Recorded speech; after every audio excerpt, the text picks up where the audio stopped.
আসসালামু আলাইকুম রহমতুল্লাহ। আমার কথা আপনারা শুনতে পাচ্ছেন? ওয়ালাইকুম আসসালাম রহমতুল্লাহ। জি, শুনতে পাচ্ছি উস্তাদ। ওয়ালাইকুম আসসালাম, হ্যাঁ শুনতে পাচ্ছি। আহ, আচ্ছা, আমি একটা রিমাইন্ডার মেসেজ দিয়ে দিই গ্রুপে যে আমরা শুরু করছি। অনেকে আবার ভুলে যায়।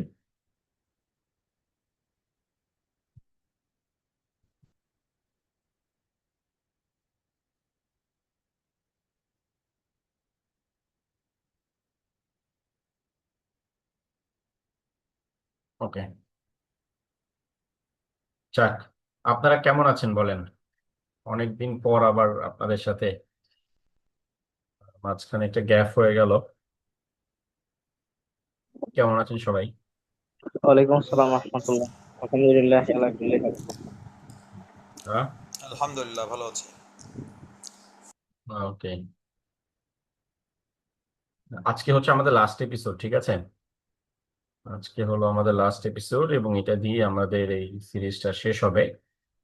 তা আল্লাহ যদি কবুল করে সামনে ইনশাআল্লাহ আমরা আবার আহ, যে এপিসোড গুলো হলো সেগুলোর মানে এই টপিক গুলোর উপরে আবার আলাদা আলাদা করে আমরা ইলাবোরেট প্রোগ্রাম নিয়ে আসার একটা প্ল্যান আছে, যদি আল্লাহ তাআলা কবুল করে আর কি। ওকে,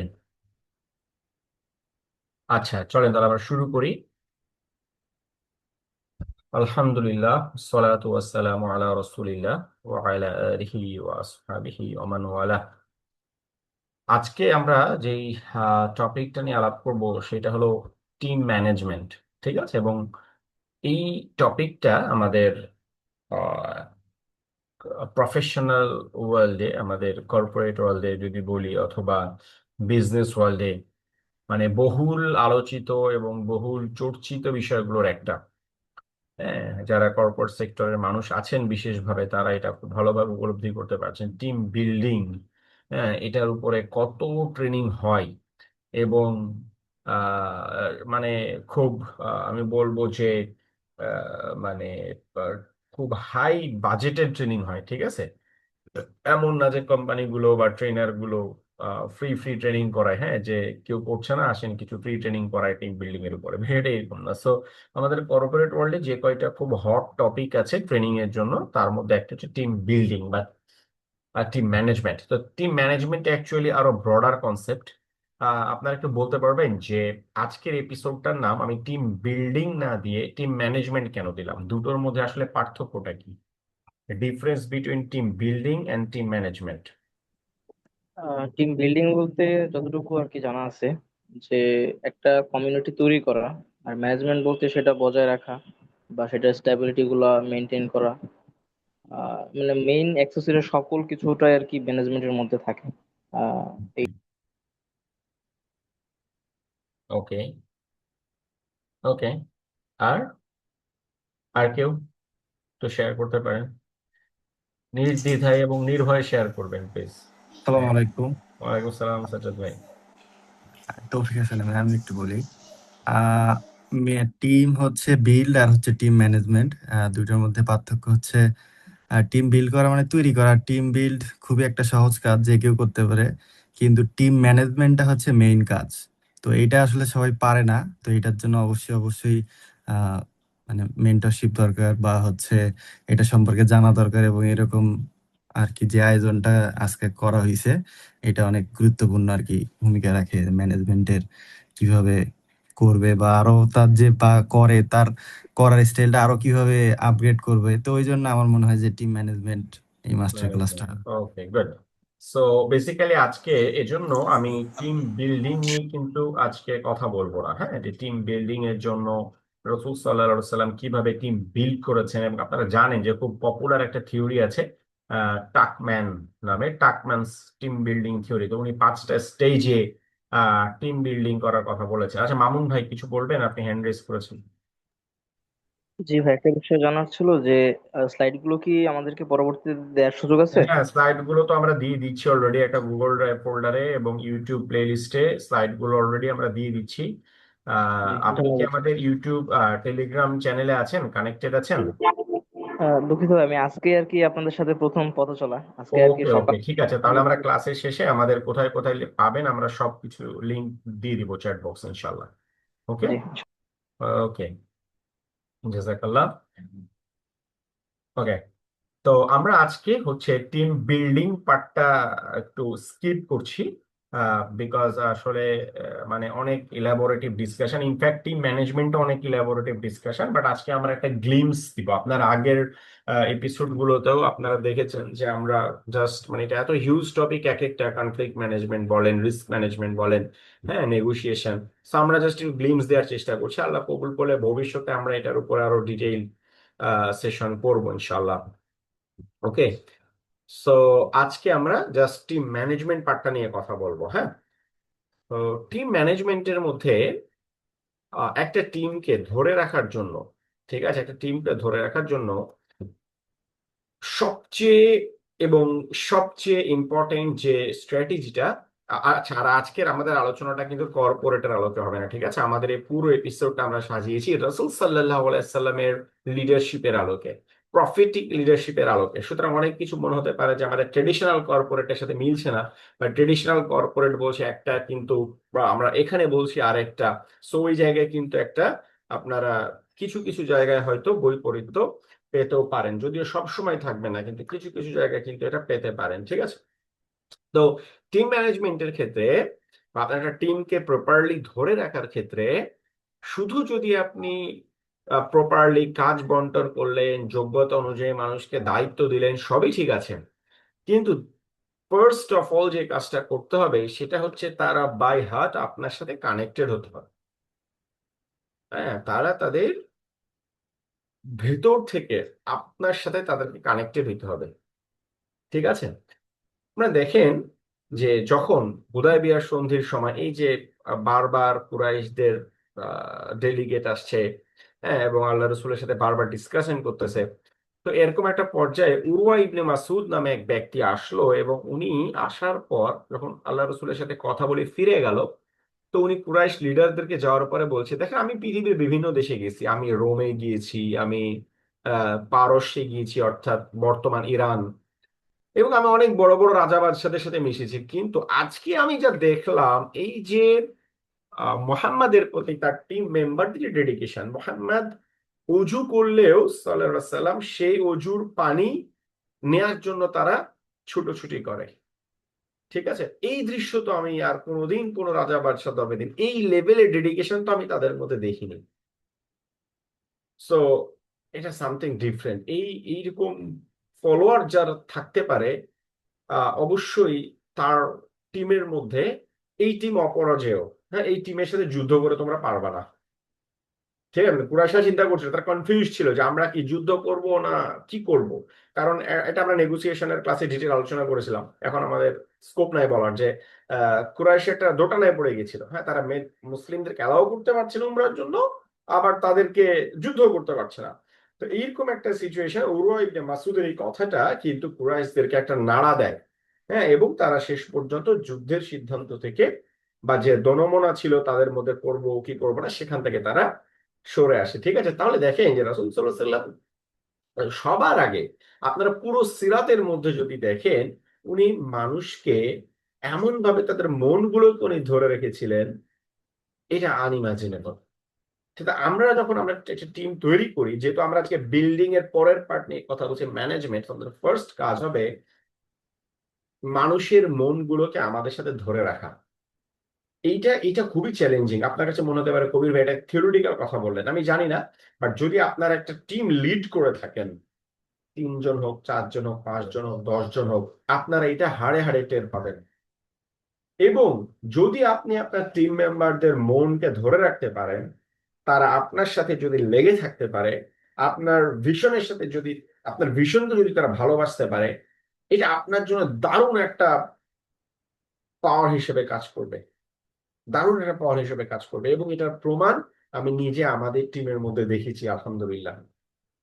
এটা আলহামদুলিল্লাহ আল্লাহ তাআলা তৌফিক দিয়েছেন। ইতকান ইনস্টিটিউটে আমরা গত 6 বছরে এমন একটা টিম বিল্ড করেছি যে, হ্যাঁ, yes they are getting paid, but এখানে কেউ পুরোপুরি টাকার জন্য কাজ করে না। সো এই যে একটা বিষয় যে থাকে না যে অনেক সময় কি দেখা যায় যে অনেক হাই পেইড মানুষও চলে যাচ্ছে এখান থেকে, কেন?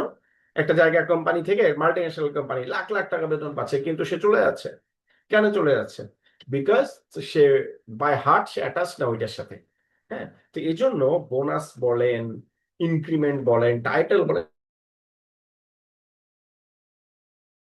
মেম্বারদেরকে যদি আপনি তাদের হার্টকে জয় করতে না পারেন, হ্যাঁ, আপনার ভিশনের সাথে যদি তাদের হার্টটাকে ধরে রাখতে না পারেন, তাহলে কিন্তু তারা পারবে না। ঠিক আছে, তারা আপনার সাথে থাকবে না। হ্যাঁ, তারা আপনার সাথে পারবে না, অবশ্যই সম্ভব। নানা ধরনের মনের মানুষ থাকে, হ্যাঁ, যারা আপনার ভিশনের সাথে, আপনার কাজ না যে 100% মানুষকে জোর করে আপনার সাথে অ্যালাইন করানো। আপনি আপনার মতো চেষ্টা করবেন, যারা আপনার ভিশনকে ভালোবাসবে তারা আপনার সাথে লেগে থাকবে। যারা আপনার ভিশনকে ভালোবাসবে না বা নিজের মনে করবে না, তারা অটোমেটিক চলে যাবে। যে আপনার ভিশনের সাথে একাত্ম না, তাকে জোর করে ধরে রাখার কাজ তো আপনার না। আপনার কাজ কি? তাদেরকে অ্যালাইন করার চেষ্টা করা। সবাই অ্যালাইন হবে না সব জায়গায়, স্বাভাবিক। দেখেন, আপনি একটা জিনিসকে ফিল করছেন, আপনার সব মেম্বারই তো সেভাবে ফিল করবে না। কিন্তু যারা ফিল করবে, তারা আপনাকে যে আউটপুটটা দিবে, এটা যারা ফিল করবে না, এরকম মানে হাজারো টিম মেম্বারের চাইতে বেটার আউটপুট দিব সে একজন মানুষ। ঠিক আছে? এবং তাদের কথা, তাদের কাজ আপনার অন্তরকে শীতল করবে। যেভাবে বদর যুদ্ধের সময় রাসূল সাল্লাল্লাহু আলাইহি সাল্লাম, উনি মদিনায় আসার আগে আনসারদের সাথে একটা শপথ হয়েছিল, আকাবার শপথ। ঠিক আছে? এই শপথে আনসাররা শপথ করেছিল যে আমরা মদিনা যদি আক্রান্ত হয় শত্রুর মাধ্যমে, তাহলে আমরা এমন ভাবে মদিনাকে রক্ষা করার জন্য যুদ্ধ করব, যেভাবে কিনা আমরা আমাদের স্ত্রী সন্তানদেরকে রক্ষা করার জন্য যুদ্ধ করি। ঠিক আছে, এভাবেই আমরা যুদ্ধ করব মদিনাকে রক্ষা করার জন্য। তো বদর যুদ্ধের সময় রাসূল সাল্লাল্লাহু আলাইহি সাল্লাম কি করলেন? উনি তো, বদর যুদ্ধ হয়েছিল কি মদিনার ভেতরে নাকি বাইরে? কোথায় হয়েছিল বদর যুদ্ধ? মদিনার বাহিরে। যে মদিনার মদিনার বাহিরে। কাছে বদর নামক স্থানে আর কি, ওই যে নাহলা বদর খন্ড। মদিনার বাহিরে। হ্যাঁ, প্রায় 2 ঘন্টা লাগে এখন মদিনা থেকে যেতে। তো আল্লাহ রসুলের লেগেছিল 5 দিন। উনি 12ই রমজান বের হয়েছেন মদিনা থেকে, 16ই রমজান বদরে পৌঁছাইছেন। ঠিক আছে? আর 17ই রমজান যুদ্ধ হয়েছে। তো যখন উনি বদরে যাচ্ছেন, তো সেই সময় উনি সাহাবীদেরকে ডেকে উনি জিজ্ঞাসা করছেন যে তোমরা আমাকে মতামত দাও যুদ্ধের জন্য, আমি কি করব। তো উনি আসলে আনসারদের ওপিনিয়ন শুনতে চাচ্ছেন, কারণ আনসাররা তো শপথ করেছে মদিনার ভেতরে যুদ্ধ করেন না, বাইরের যুদ্ধে তো উনি শপথ নেন নাই। তো শেষ পর্যন্ত আনসারদের একজন আহ সাদ বিন মুআজ রাদিয়াল্লাহু আনহু, উনি বললেন যে ইয়া রাসূলুল্লাহ, আপনি আমাদেরকে যেখানেই আদেশ করবেন সেখানেই আমরা আপনার সাথে আপনার আপনাকে অনুসরণ করবে। এমনকি আপনি যদি আমাদেরকে নিয়ে সমুদ্রে ঝাঁপ দেন, আমরা আপনার সাথে সমুদ্রে ঝাঁপ দেব। আর যুদ্ধের ময়দানে আপনি আমাদের মাধ্যমে এমন কিছু দেখবেন যা আপনার চক্ষুকে শীতল করবে। এবং আরো অনেক কথা। মূল কথাটা এতটুকুই, তখন রাসূল সাল্লাল্লাহু আলাইহি সাল্লাম তার মুখে আনন্দের ঝিলিক চলে আসলো যে এই আনসারটাই তো উনি শুনতে চাচ্ছিলেন, এই আনসারটাই তো উনি চাচ্ছিলেন। হ্যাঁ, কারণ যদি তখন তারা বলতেন আমরা তো আপনাকে ওই শপথ করে আসি নাই, কেন আমরা বাইরে যে যুদ্ধ করবো, যান আপনি মুহাজিরদের সাথে যে যুদ্ধ করেন, আল্লাহ রাসূল তাদেরকে জোর করতে পারতেন না। ঠিক আছে, এই যে সাদ বিন মুআজ যে বললেন আল্লাহ এমন কিছু দেখাবে আমাদেরকে দিয়ে যে যা আপনার চক্ষু শীতল করবে। হ্যাঁ, আমরা মুসার মতো সেই কথা বলবো না যে কথা বনী ইসরায়েল মুসাকে বলেছিল যে তুমি এবং তোমার রব যুদ্ধ করা, আমরা এখানে বসলাম। এই কথা আমরা বলবো না, বরং আপনি যদি আমাদেরকে নিয়ে সমুদ্রে ঝাঁপ দেন, আমরা আপনার সাথে সমুদ্রেও ঝাঁপ দিব। এইটা হচ্ছে এই হৃদয় জয় করার আউটপুট। একটা মানুষের হার্টকে যখন আপনি দখল করতে পারেন, তার আউটপুট হয়ে যায়। তো টিম ম্যানেজমেন্টের অনেক থিওরি, অনেক কথা। সব কথার প্রথম কথা হচ্ছে আপনার টিম মেম্বাররা, আপনাকে তাদের হার্টকে ধরে রাখতে হবে। হ্যাঁ, এটা ধরে রাখার জন্য অনেক টেকনিক আছে। তার মধ্যে অন্যতম একটা টেকনিক হচ্ছে আপনার ভিশনকে তাদেরকে অ্যালাইন করার চেষ্টা করা। এখন বলতে পারেন সেটাও বুঝলাম, ভিশনকে কিভাবে অ্যালাইন করব? কিভাবে অ্যালাইন করা যায় বলেন তো? আমাদের টিম মেম্বারদের সাথে আমি যে ভিশনটা দেখি, আমাদের টিম মেম্বারদের মধ্যে আমি কিভাবে অ্যালাইন করতে পারি, তারা কিভাবে আমার ভিশনটা দেখতে পারে? এই মিশন এবং ভিশনটা বাস্তব যে প্রয়োজনীয়তাটা, এটা তাদেরকে তাদের জীবনের সাথে রিলেট করানোর এক্সাম্পলটা দেওয়া যেতে পারে। তাদেরকে সেই উপলব্ধিটা করানো যে আসলে এই বিষয়টা শুধুমাত্র আমার বা আপনার না, সকলের জন্য প্রয়োজনীয়। এর মাধ্যমে আমরা ইন ফিউচার ভালো কিছু আশা করতে পারি, বা এরকম আর কি বিষয়গুলো যতটুকু বুঝতে। ওকে, ওকে, আর কেউ, এনিওয়ান? ভাই হচ্ছে ভীষণের বিষয়টা হচ্ছে আমাদেরকে এটা দেখানো উচিত যে ভীষণের একটা মাকসাদ আছে। ওই ফলাফলটা আমাদের জন্য কতটা জরুরি, পাশাপাশি আহ এটার যে আমরা কাজ করতেছি, এটার যে ইনপুটটা আছে, এটা প্রতিনিয়ত সদস্যদের সাথে আলাপ আলোচনা করা এবং আমাদের স্বপ্নের কথা জাগ্রত করা, এইভাবে তাদেরকে অ্যালাই করা। হ্যাঁ, এর অনেকগুলো পদ্ধতি আপনারা যেগুলো বলেছেন, অল আর রাইট, বাট একটা আহ, মানে বলা যেতে পারে খুব আনপপুলার একটা পদ্ধতি হচ্ছে বা ওয়ে হচ্ছে যে টিম মেম্বারদেরকে কাজ করতে দেয়। আমরা অনেক সময় কি মনে করি, ওকে এটা করতে দিলেও ভুল করবে, হ্যাঁ ওকে এটা করতে দিলে, এটা করতে দেওয়া ঝামেলা আরো বেশি হবে, তাই আমিই করি। হ্যাঁ, লিডারশিপের একটা বড় সমস্যা হলো যে যারা লিডার হিসেবে ব্যর্থ, তাদের ব্যর্থ হওয়ার একটা কারণ হচ্ছে তারা সবকিছু নিজে করতে চায়। হ্যাঁ, এবং টিম মেম্বারদের প্রতি আস্থাটা থাকে না। তো আপনি যখন আপনার টিম মেম্বার প্রতি আস্থা রাখতে পারবেন না, তখন টিম মেম্বার অটোমেটিক্যালি বুঝবে যে উনি তো আমার উপরে ট্রাস্টটা রাখতে পারে না। ঠিক আছে, সো তখনই কিন্তু উনি আপনার ওই জায়গাটা হচ্ছে প্রথম জায়গা যেখানে উনি আপনার টিম মেম্বার আপনার ভিশনকে ওন করে না। আর সে বুঝেই ফেলছে আপনি তার আস্থা রাখতে পারেন না। আর আপনি হয়তো ভাবতেছেন সে ভালো মানুষ, ভালো ছেলে, ওকে আমার দরকার, কিন্তু কাজ দিলে ভুল করবে, এটা ঝামেলা করবে, সময় লাগাবে, থাক আমিই করি। হ্যাঁ, সুতরাং আপনার ভিশনের সাথে আপনার অ্যালাইন রাখার জন্য গুরুত্বপূর্ণ একটা স্টেপ হচ্ছে দায়িত্ব দেওয়া। মানুষকে দায়িত্ব দেওয়া, এম্পাওয়ার করা।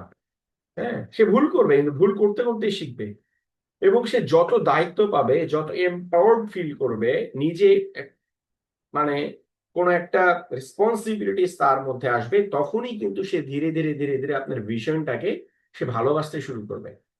হয় ভালোবাসবে অথবা বাসবে না, মানে সে ফিল্টারিং হয়ে যাবে আর কি। হ্যাঁ, যে হয় যদি সে দেখা গেল সে দায়িত্ব নিয়ে তার মনে হচ্ছে না এটা তার সাথে যাচ্ছে না, হতেই পারে, সবাই তো আর আপনার ভিশনেতে একমত হবে না, তখন সে আপনার টিম থেকে চলে যাবে। সো বেটার হচ্ছে যে মানে একটা বার্ডেন হয়ে থাকার চাইতে চলে যাওয়া ভালো। আর যে আপনার ভিশনের অ্যালাইন থাকবে সে আরো স্ট্রংলি, আরো বেশি অ্যাক্টিভ হবে আপনার টিমের মধ্যে। সো আপনার টিমের মধ্যে ফিল্টারিং হবে এটা। হ্যাঁ, সো ফার্স্ট কাজটা হচ্ছে, আমরা একটু সংক্ষেপে যাচ্ছি, যে টিম মেম্বারদেরকে দায়িত্ব দেওয়া, তাদেরকে ট্রাস্ট রাখা, তাদের উপরে এম্পাওয়ার করা তাদেরকে, সো দ্যাট তারা আপনার ভিশনের সাথে আইদার অ্যালাইন্ড হতে পারে, অথবা তারা ফিল্টারিং করে টিম থেকে চলে গিয়ে আপনার টিমের বার্ডেন কমাবে। ঠিক আছে, কিন্তু যারা থাকবে এরা আপনার এক একটা জেন। সেকেন্ড যে কাজটা, সেটা হচ্ছে এই যে যেটা আগেরটার একটু পার্ট, আরেকটু যদি আমরা ন্যারো ডাউন করি, এটাকে বলা হয় স্ট্র্যাটেজিক প্লেসমেন্ট। হুম, স্ট্র্যাটেজিক প্লেসমেন্ট এবং আহ মানে ডিস্ট্রিবিউশন অফ রোল। স্ট্র্যাটেজিক প্লেসমেন্টটা কি, যে অ্যাজ এ লিডার আপনাকে বুঝতে হবে যে হ্যাঁ আমি মানুষকে দায়িত্ব দিলাম, এখন কাকে কি দায়িত্ব দিব। ঠিক আছে, ধরেন ফর এক্সাম্পল আমাদের ইনস্টিটিউটে আমাদের কয়টা টিম আছে, একটা ধরেন গ্রাফিক্স টিম আছে, একটা আইটি টিম আছে, একজন কোঅর্ডিনেটর আছে, ক্যাম্পাস কোঅর্ডিনেটর আছে, একজন হচ্ছে যে আপনার ইনবক্স কোয়ারি ম্যানেজমেন্ট অফিসার আছে 2 জন। হ্যাঁ, আমাদের প্রি স্কুল সেকশনে 10 জন টিচার আছে, একজন কোঅর্ডিনেটর আছে। ঠিক আছে, তারপর হচ্ছে সব মিলিয়ে আমাদের মোটামুটি 30 জনের টিম। তো এখন খুবই গুরুত্বপূর্ণ জায়গা হচ্ছে স্ট্র্যাটেজিক প্লেসমেন্ট, যে কাকে কোন জায়গায় আমি বসাচ্ছি, এইটা বুঝতে পারা কিন্তু খুব গুরুত্বপূর্ণ। হ্যাঁ, কারণ যেই মানুষটা কিনা কোঅর্ডিনেটর হিসেবে ভালো, যে প্যারেন্টসদের সাথে কথা বলতে পারে, আপনার কারো ফোন আসলে কথা বলতে পারে, ডিল করতে পারে, হ্যাঁ দ্রুত রেসপন্স করতে পারে, একটা সলিউশন দিতে পারে, তাকে যদি আমি জোর করে বলি যে আচ্ছা আমাদের তো এখন ডিজাইনার দরকার, আপনি এক কাজ করেন, আপনি ডিজাইনের কাজ করেন, কোঅর্ডিনেশনও করেন, ডিজাইনও করেন, হ্যাঁ, তাহলে কিন্তু তার কাছ থেকে ওই আউটপুটটা আমি পাবো না। এবং আমাদের আমাদের খুবই গুরুত্বপূর্ণ একটা মিস্টেক এটাও, আমরা চিন্তা করি টাকা বাঁচানোর জন্য নতুন মেম্বার হায়ার না করে এক্সিস্টিং লোকগুলোকে কিভাবে আমরা ইউটিলাইজ করতে পারি। এবং এখানে আমরা স্ট্র্যাটেজিক প্লেসমেন্টের 12টা বাজায় দিই। বলবো আচ্ছা এই কাজটার জন্য তো নতুন একটা লোক লাগবে। ফর এক্সাম্পল ধরেন আমার কোয়ারি ম্যানেজমেন্ট অফিসার চলে গেল, আমি চিন্তা করলাম কোয়ারি ম্যানেজমেন্টের জন্য আর এমন কি বসে বসে তো মেসেজে রিপ্লাই করে, আচ্ছা ঠিক আছে, যে আইটির কাজ করে, এই তোমার একটা কাজ দিলাম, তুমি একটা ট্যাবে ফেসবুক খুলে বসে থাকবা, মেসেজ আসলে রিপ্লাই করবা। দেখেন ওই মোমেন্ট থেকে আমি চিন্তা করতেছি যে একটা লোক নিয়ে টাকাটা আমি বাঁচাই দিলাম, বাট ওই মোমেন্ট থেকে কিন্তু তার কনসেন্ট্রেশনকে আমি ভাগ করে দিলাম। টোটালি ডিফারেন্ট দুইটা উইং এর কাজ, একটা হচ্ছে কোয়ারি ম্যানেজমেন্ট, একটা হচ্ছে আইটি। সো এই মানুষটাকে আমি তখনই কিন্তু তার দুইটা জায়গা ভাগ করে দিলাম, তখন থেকে কন্টিনিউয়াস কিন্তু সে নিজের মধ্যে একটা দ্বন্দ্ব ফিল করবে। হ্যাঁ, এবং সেই জায়গাটা সে সে যখনই কোনো মেসেজে রিপ্লাই করবে মোস্ট প্রবাবলি সে এটাকে বার্ডেন মনে করবে তার জন্য। আমি কেন আমি যেটা এনজয় করতেছি না, এটা তো আমার কাজ না। হ্যাঁ, মানুষ ফোন দিবে, মেসেজ দিয়ে বলবে ভাই নাম্বারটা দেন, কথা বলবো, অমুক কোর্সের ব্যাপারে কথা বলবো, আপনার একটা মাস্টার ক্লাস করতেছেন, এটাতে জয়েন হতে পারতেছি না, জুমের প্রবলেম, একটা ফোন নাম্বার দেন কথা বলি, এরকম কোয়ারি আসে আমাদের কাছে, এই জন্য উদাহরণ দিলাম। এখন যে কিনা আইটির কাজ করে তারা যদি আমরা ফোন নাম্বার ধরে দিয়ে বলি যে ভাই আপনি এটা চেক করেন, এটা তো আসলে প্রবলেম। হ্যাঁ, মানে ওই মোমেন্ট থেকে তো আসলে তাকে আমি মানে বিক্ষিপ্ত করে দিচ্ছি, তার কনসেন্ট্রেশনটা, তার ফোকাসটাকে আমি সরাই দিচ্ছি, তার এক্সপার্টিস এর জায়গার পাশাপাশি একটা বার্ডেন তার মধ্যে আমি অ্যাড করে দিচ্ছি। ঠিক আছে? সো যদি অ্যাডিশনাল কাজ দিতে হয় তাহলে এমন জায়গার কাজ দিব যেটা তার ডোমেইনের সাথে যায়, যেটা তার ডোমেইনের সাথে যায়। ঠিক আছে? কিন্তু টোটালি এমন কাজ দিয়ে দিব না যেটা না তার এক্সপার্টিস, না তার ডোমেইনের সাথে যায়, না তার আগ্রহের সাথে যায়। হ্যাঁ, এটা আমাদের একটা, আমরা কস্ট কাটিং এর কথা চিন্তা করে স্ট্র্যাটেজিক প্লেসমেন্টে একটা বড় ভুল করি। হ্যাঁ, এবং এই যে স্ট্র্যাটেজিক প্লেসমেন্ট যদি ঠিক মতো না হয় বা এটা যদি আপনার টিম মেম্বার এটাকে ভায়োলেট করে, তাহলে এটা কতটা ডেঞ্জারাস ফল বয়ে আনতে পারে এটা আমরা উহুদের ময়দানে দেখেছি। যখন রাসূল সাল্লাল্লাহু আলাইহি সাল্লাম উহুদের মূল পাহাড়ের সামনে জাবালে রুমাত নামে একটা ছোট্ট পাহাড় ছিল, সেই পাহাড়ের উপরে তিনি 50 জন তীরন্দাজকে বসিয়েছিলেন এবং বলেছিলেন যে যদি দেখো পাখি আমাদের মাথা থেকে মগজ ঠুকরে খাচ্ছে তাও এখান থেকে সরবা না। ঠিক আছে, পাখি যদি আমাদের মাথা থেকে মগজ ঠুকরে খাচ্ছে তাও তোমরা এখান থেকে সরবা না। মানে কতটা ইম্পর্টেন্স দিয়েছিলেন ওইখানে থাকার জন্য। কিন্তু তারা কি করলো, যখন যুদ্ধ শুরুতে মুশরিকরা পালায় যাচ্ছে, তারা জাবালে রুমাত থেকে নেমে আসলো এবং অন্যান্য সৈন্যদের সাথে গনিমত কুড়াতে শুরু করলো। ওই সময়ে খালিদ বিন ওয়ালিদ উনি কিন্তু যুদ্ধ করতেছিলেন না, উনি জাস্ট একটা গ্যাপ খুঁজতেছিলেন যে কোন জায়গা দিয়ে উনি অ্যাটাক করবেন। তো যখনই দেখলেন যেটা খালি হয়ে গেছে উনি ওখান থেকে ঘোড়া ছুটায় আসলেন এবং মুসলিমদের মধ্যে একটা ডিভাস্টেটিং সিচুয়েশন তৈরি হলো। হ্যাঁ, এই যে দেখেন যে যার যে রোল, সে যদি ওই জায়গা থেকে সরে যায়, হয় আপনি সরিয়ে দেন অথবা সে নিজে সরে যাচ্ছে। হ্যাঁ, তার রোলের জায়গা থেকে সে সরে যাচ্ছে, এর ইফেক্ট পুরো টিমের উপরে আসবে, পুরো টিমের উপরে আসবে। এমন না যে আচ্ছা ওকে শুধু আমি ওর রোলটা করতে দিলাম না, ও আইটির কাজ করে, ওকে আমি করাই একটা কোয়ারি ম্যানেজমেন্ট ধরাই দিলাম, তো ওর ভালো না লাগলে চলে যাবে, আর একজন লোক নিব। ভাই ও শুধু চলে যাবে না, ও আপনার পুরো টিমের মধ্যে এই জিনিসটা ছড়াই দিবে, এই পয়জন পুরো টিমের মধ্যে ছড়াই দিবে। বলেন তো কিভাবে ছড়াবে, কিভাবে ছড়াবে সে এটা?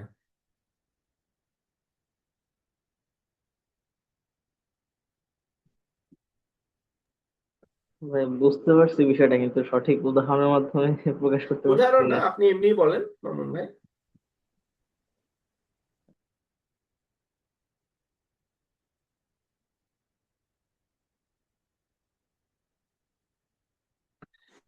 ধরেন আপনি যেই ছেলেকে আপনি ডিস্ট্রাক্টেড করে দিয়েছেন তার মেইন ডিউটি থেকে, মেইন রোল থেকে, সেই হচ্ছে ফর এক্সাম্পল সে ধরনের কনসেন্ট্রেশন রাখতে পারছে না, কাজের আগ্রহ রাখতে পারতেছে না, আপনার আড়ালে সেই কিন্তু তার কলিগদের সাথে গর্ব করবে।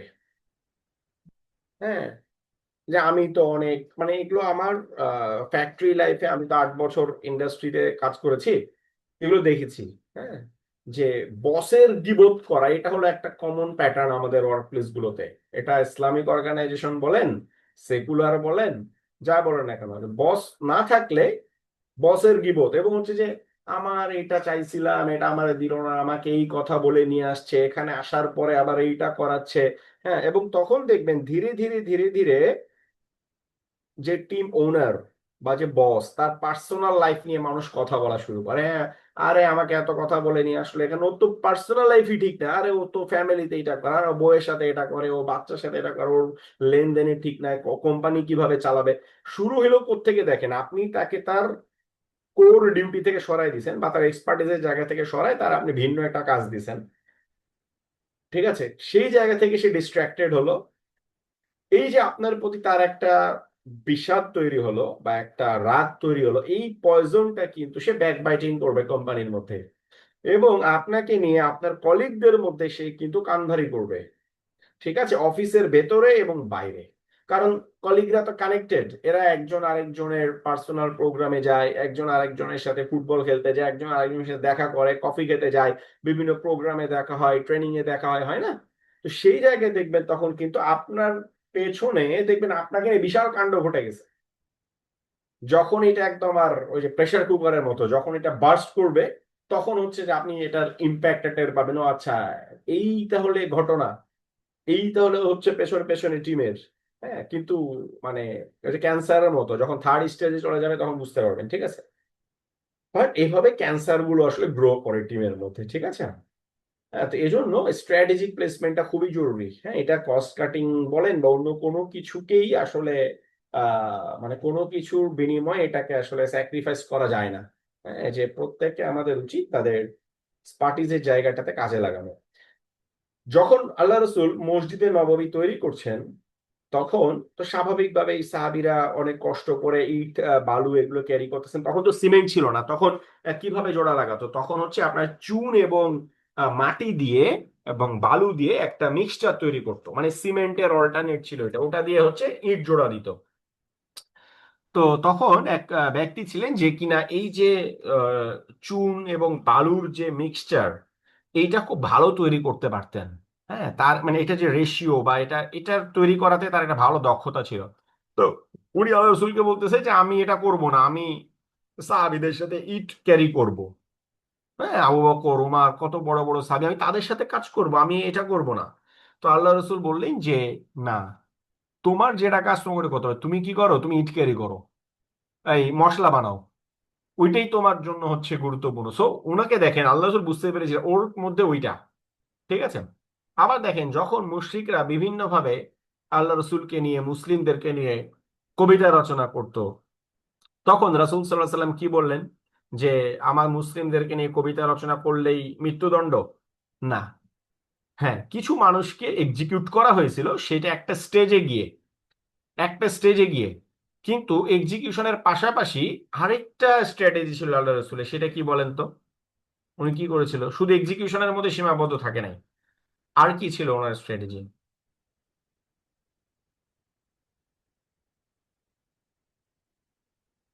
কি করেছিলেন? মনিটরিং। হুম। আসসালামু আলাইকুম ওস্তাদ। আমার মনে ওয়ালাইকুম হয় উনি ওই যে আসসালাম।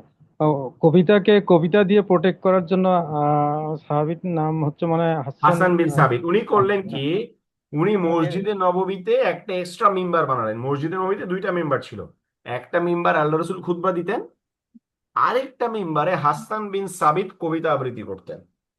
তো উনি কি করলেন, উনি এটাকে ইন্টেলেকচুয়ালি ফাইট করার চিন্তা করলেন। হ্যাঁ, ঠিক আছে, একটা জায়গায় গিয়ে মিলিটারি এক্সিকিউশন হয়েছে কিছু কিছু ব্যক্তির বিরুদ্ধে, কিন্তু হাতে গোনা যারা খুব সিভিয়ার লেভেলে চলে গেছিল, মানে যাদেরকে ইন্টেলেকচুয়ালি ডিল করা সম্ভব হচ্ছিল না। ঠিক আছে, কাব বিন আশরাফ, তারপর হচ্ছে আবু রাফে, হ্যাঁ, এরকম 3 থেকে 4 জন হাতে গোনা ব্যক্তি যাদেরকে এক্সিকিউট করা হয়েছিল। কিন্তু এই যে আরো বিশাত আবু ইজ্জাহ, এরকম 3-4 জন ব্যক্তিকে এক্সিকিউট করা হয়েছিল। বাকি যে আরো তারা ছিলেন তাদেরকে কি করা হয়েছিল? তাদেরকে ইন্টেলেকচুয়ালি রিফিউট করা হয়েছিল, কবিতার এগেনস্টে কবিতা দিয়ে করা হয়েছিল। এটার একটা খুব চমৎকার এক্সাম্পল হচ্ছে কাব বিন জুহাইর। কাব বিন জুহাইর এমন একজন ব্যক্তি ছিলেন যিনিও অশ্লীল কবিতা রচনা করতেন মুসলিমদেরকে নিয়ে। তো মক্কা বিজয়ের পর উনি পালায় গেছে। হ্যাঁ, পালায় গেছে মানে উনি ধরে যদিও আল্লাহ রসুল যে 12 জন ব্যক্তিকে ইয়া দিয়েছিলেন, ব্ল্যাক লিস্টেড করেছিলেন এবং বলেছিলেন এদেরকে, এরা যদি কাবার গিলাফ ধরে ঝুলে থাকে তাহলে ওদেরকে হত্যা করতে হবে। মানে কাবার সামনে তো মারামারি, মৃত্যুদণ্ড এগুলা নিষেধ। হ্যাঁ, মৃত্যুদণ্ড তো দূরের কথা, কাবার সামনে হারামের এরিয়ার মধ্যে যে কোনো আপনি মানে যুদ্ধ করাই নিষেধ। তা আল্লাহ রসুল বলে এরা এতটা জঘন্য অপরাধী, যদি এরা কাবার গিলাফ ধরে ঝুলে থাকলে ওদেরকে মারতে হবে। তো যদিও তাদের মধ্যে আবার প্রায় 6-7 জনের মতো ইসলাম গ্রহণ করার কারণে ক্ষমা পেয়ে গিয়েছিল, বাকি 4-5 জনকে হত্যা করা হয়। তো কাব বিন জুহাইরে ব্ল্যাক লিস্টে ছিলেন না, বাট স্টিল উনি পালিয়ে গিয়েছিলেন, হ্যাঁ, প্রাণের ভয়ে। কিন্তু আমাদের এখানে কি 5 আগস্টে অনেকে পালাই গেছে না? তো ওইরকম আর কি, মানে নিজে তো জানে, নিজে নিজে কুকীর্তি তো নিজেরা জানে যে কি করছে, তো পালাই গেছে। তো কাব বিন জুহাইরের ভাই, সে ইসলাম গ্রহণ করছে, এবং ইসলাম গ্রহণ করার পরে সে হচ্ছে কাব বিন জুহাইরের চিঠি লিখছে। এবং সরি, ওই তখন হাসান বিন সাবিত কাব বিন জুহাইর যে পালায় গেছে এইটা জানার পরে হাসান বিন সাবিত একটা কবিতা আবৃত্তি করছে, এবং এই কবিতাটা আহ কাব বিন জুহাইরের ভাই কাবকে চিঠি লিখে পাঠাইছে যে তুমি যা পালায় গেছো, দেখো তোমাকে নিয়ে, মানে তুমি কেন ইসলাম থেকে পালায় আসো। হ্যাঁ, তো কাব বিন জুহাইরের ওই কবিতাটা পড়ার, এই হাসান বিন সাবিতের কবিতাটা পড়ার পর কাব বিন জুহাইরের মনের মধ্যে প্রচন্ড রকমের একটা স্ট্রাইক করছে জিনিসটা, যে আসলেই তো তাই, আমি কেন পালায় আছি, এই সত্যকে অ্যাভয়েড করে আমি কেন পালায় আছি, সত্যকে মেনে নিলেই তো আমার হয়ে যায়। কাব কিন্তু উনি নিশ্চিত না যে আল্লাহ রসুলকে ক্ষমা করবে কিনা। উনি ছদ্মবেশে আসছে আল্লাহ রসুলের কাছে, এসে বলি, রসুল আল্লাহ, কাব বিন জুহাইর তো পালায় গেছে, উনি ফিরে আসলে আপনি মাফ করবেন? আল্লাহ রসুল বলছে অবশ্যই মাফ করব। তো উনি বলছে আমি কাব বিন জুহাইর, আমি ইসলাম গ্রহণ করতে আসছি আপনার কাছে। ঠিক আছে, তো এই যে দেখেন উনি কেন ফিরে আসলো, হাসান বিন সাবিতের কবিতাটা এতটা স্ট্রাইক করছে ওনাকে যে উনি কিন্তু ফিরে এসে ইসলাম গ্রহণ করছে। ঠিক আছে, সুতরাং মানে যাদেরকে ইন্টেলেকচুয়ালি ডিল করা সম্ভব হয়েছে তাদেরকে আল্লাহ রসুল ইন্টেলেকচুয়ালি ডিল করেছেন। আর যাদের ক্ষেত্রে থাকে না, কিছু কিছু মানুষ তো থাকবে যে ইবলিশের ধরেন একেবারে বড় ভাই, মানে এদেরকে আপনি যতই ইন্টেলেকচুয়ালি ডিল করেন তাদের ভেতরটাই নষ্ট হয়ে গেছে, তারা আসলে সত্য অনুসন্ধানী না, তারা সোজা কথা ইসলাম বিদ্বেষী। হ্যাঁ, তো এদেরকে এক্সিকিউট করা হয়েছে। বাকি এই যে এটা এটা হচ্ছে স্ট্র্যাটেজিক প্লেসমেন্ট, হ্যাঁ, যে আপনার যাকে আপনি যেইটা কাজে লাগাতে পারবেন তাকে ওই জায়গাটায় কাজে লাগানো। এবং স্ট্র্যাটেজিক প্লেসমেন্টের ক্ষেত্রে আরেকটা বড় মিস্টেক আমরা করি, সেটা হচ্ছে যে আমরা চিন্তা করি মানুষকে রোল অ্যাসাইন করার সময় যে আমি কাকে ভালো মনে করছি। হ্যাঁ, আচ্ছা, এই কাজটা করতে হবে, এইটার জন্য আমি কাকে ভালো মনে করছি, আমার মনে হচ্ছে এই কাজটাতে আহ সাজ্জাদ ভাই ভালো পারবে, আমি সাজ্জাদ ভাইরে দিয়ে দিলাম। কিন্তু বাস্তবে অ্যাকচুয়ালি কাজটা হয়তো ভালো পারবে ওবায়দ ভাই। তো এইটা হচ্ছে, আর এই যে আমরা বলি না যে আমি যে দিচ্ছি সাজ্জাদ ভাইকে কাজটা, কেন দিচ্ছি, এটার পেছনে আমাদের বায়াস কাজ করে, যে সাজ্জাদ ভাইয়ের সাথে আমার খুব ভালো সম্পর্ক, ভাই তো আমার রেগুলার ফোন হাই হ্যালো করে, হ্যাঁ, আমার এত খোঁজ খবর রাখে, এত মাই ডিয়ার মানুষ, উনি মনে হয় কাজটা ভালো মতো করতে পারবে। এইটা একটা বড় মিস্টেক স্ট্র্যাটেজিক প্লেসমেন্টে। মানুষকে একটা দায়িত্ব যখন আমরা দেই, তখন আমরা কে ওইটা পারবে তার চাইতে প্রায়োরিটি হয় যে আমাদের বায়াসটা, আমরা কাকে ওটার জন্য পারফেক্ট মনে করছি। হ্যাঁ, তো এই কাজটা কিন্তু করা যাবে না। ঠিক আছে, সো আমাদেরকে দেখতে হবে যে কে ওইটার জন্য পারফেক্ট। ইভেন সে যদি আমার একটা অপরিচিত মানুষও হয়, কিন্তু যদি আমি এটুকু নিশ্চিত থাকি এই বিষয়ে তার এক্সপার্টিস আছে, তাহলে এটা ভাবা যাবে অপরিচিত মানুষ কি করে না করে। না, আপনি তার যার এক্সপার্টিস তাকে কাজটা দেন। এটা ভুরি ভুরি এক্সাম্পল আছে সিরাতের মধ্যে। তার মধ্যে একটা ছোট্ট এক্সাম্পল হচ্ছে যে রসুল সাল্লাল্লাহু আলাইহি সাল্লাম দেখেন, যখন খালিদ বিন ওয়ালিদ উনি ইসলাম গ্রহণ করেছিলেন কখন?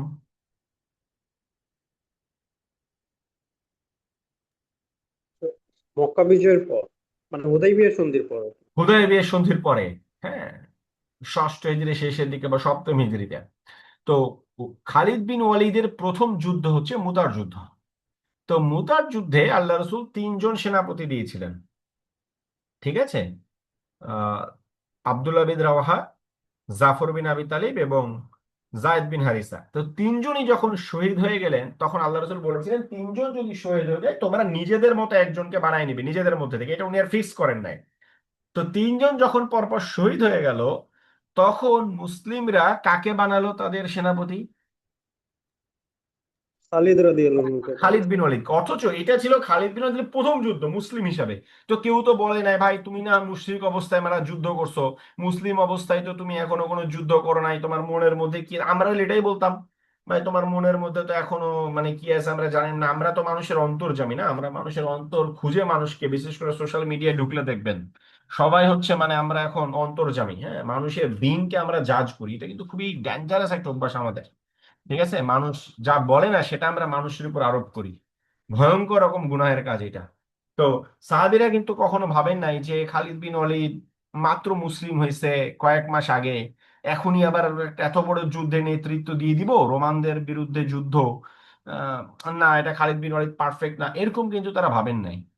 ঠিক আছে, খালিদ বিন ওয়ালিদকে তারা দিয়েছেন। আমর ইবনুল আস, যখন উনি ইসলাম গ্রহণ উনি খালিদ বিন ওয়ালিদের সাথে একসাথে ইসলাম গ্রহণ করেছিলেন।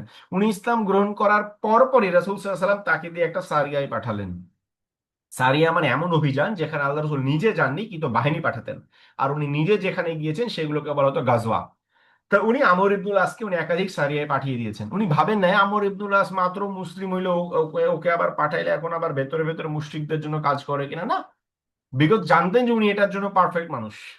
ঠিক আছে, আরেকটা এক্সাম্পল বলে স্কিপ পরের পয়েন্টে যাচ্ছি। সেটা হচ্ছে যখন আকাবার শপথের জন্য মুসলিমরা আসলেন, তা আকাবার দ্বিতীয় শপথে মুসলিমরা 75 জন মুসলিম রাতের অন্ধকারে মিনায় তারা একত্রিত হয়েছে। এখন আমরা জামারায় যেখানে পাথর মারি ওই জায়গায় তার পেছনে তারা একত্রিত হয়েছে একটা খোলা জায়গায়। 73 জন পুরুষ, 2 জন নারী। তো তারা চিন্তা করলেন আমরা আল্লাহ রসুলের সাথে দেখা করব, তো আমাদের তো একটা আমির থাকা দরকার, না একটা লিডার থাকা দরকার। তা আমাদের লিডার কে হবে? তো ওখানে অনেক বড় বড় সাহাবীরা ছিলেন, কুলসুম বিন হাদাম, বারা বিন মারুর, এই যে আর্লি স্টেজের মদিনা লাইফের বড় বড় সাহাবীরা ছিলেন। তো তারা চিন্তা করলেন যে না, আমাদের তো তারা নিজেরা কেউ লিডার হতে পারতেন না। তারা কাকে লিডার করেছিলেন বলেন তো? এই আকাবার শপথে যে যাবেন আল্লাহ রসুলের কাছে, তারা কাকে লিডার বানালেন?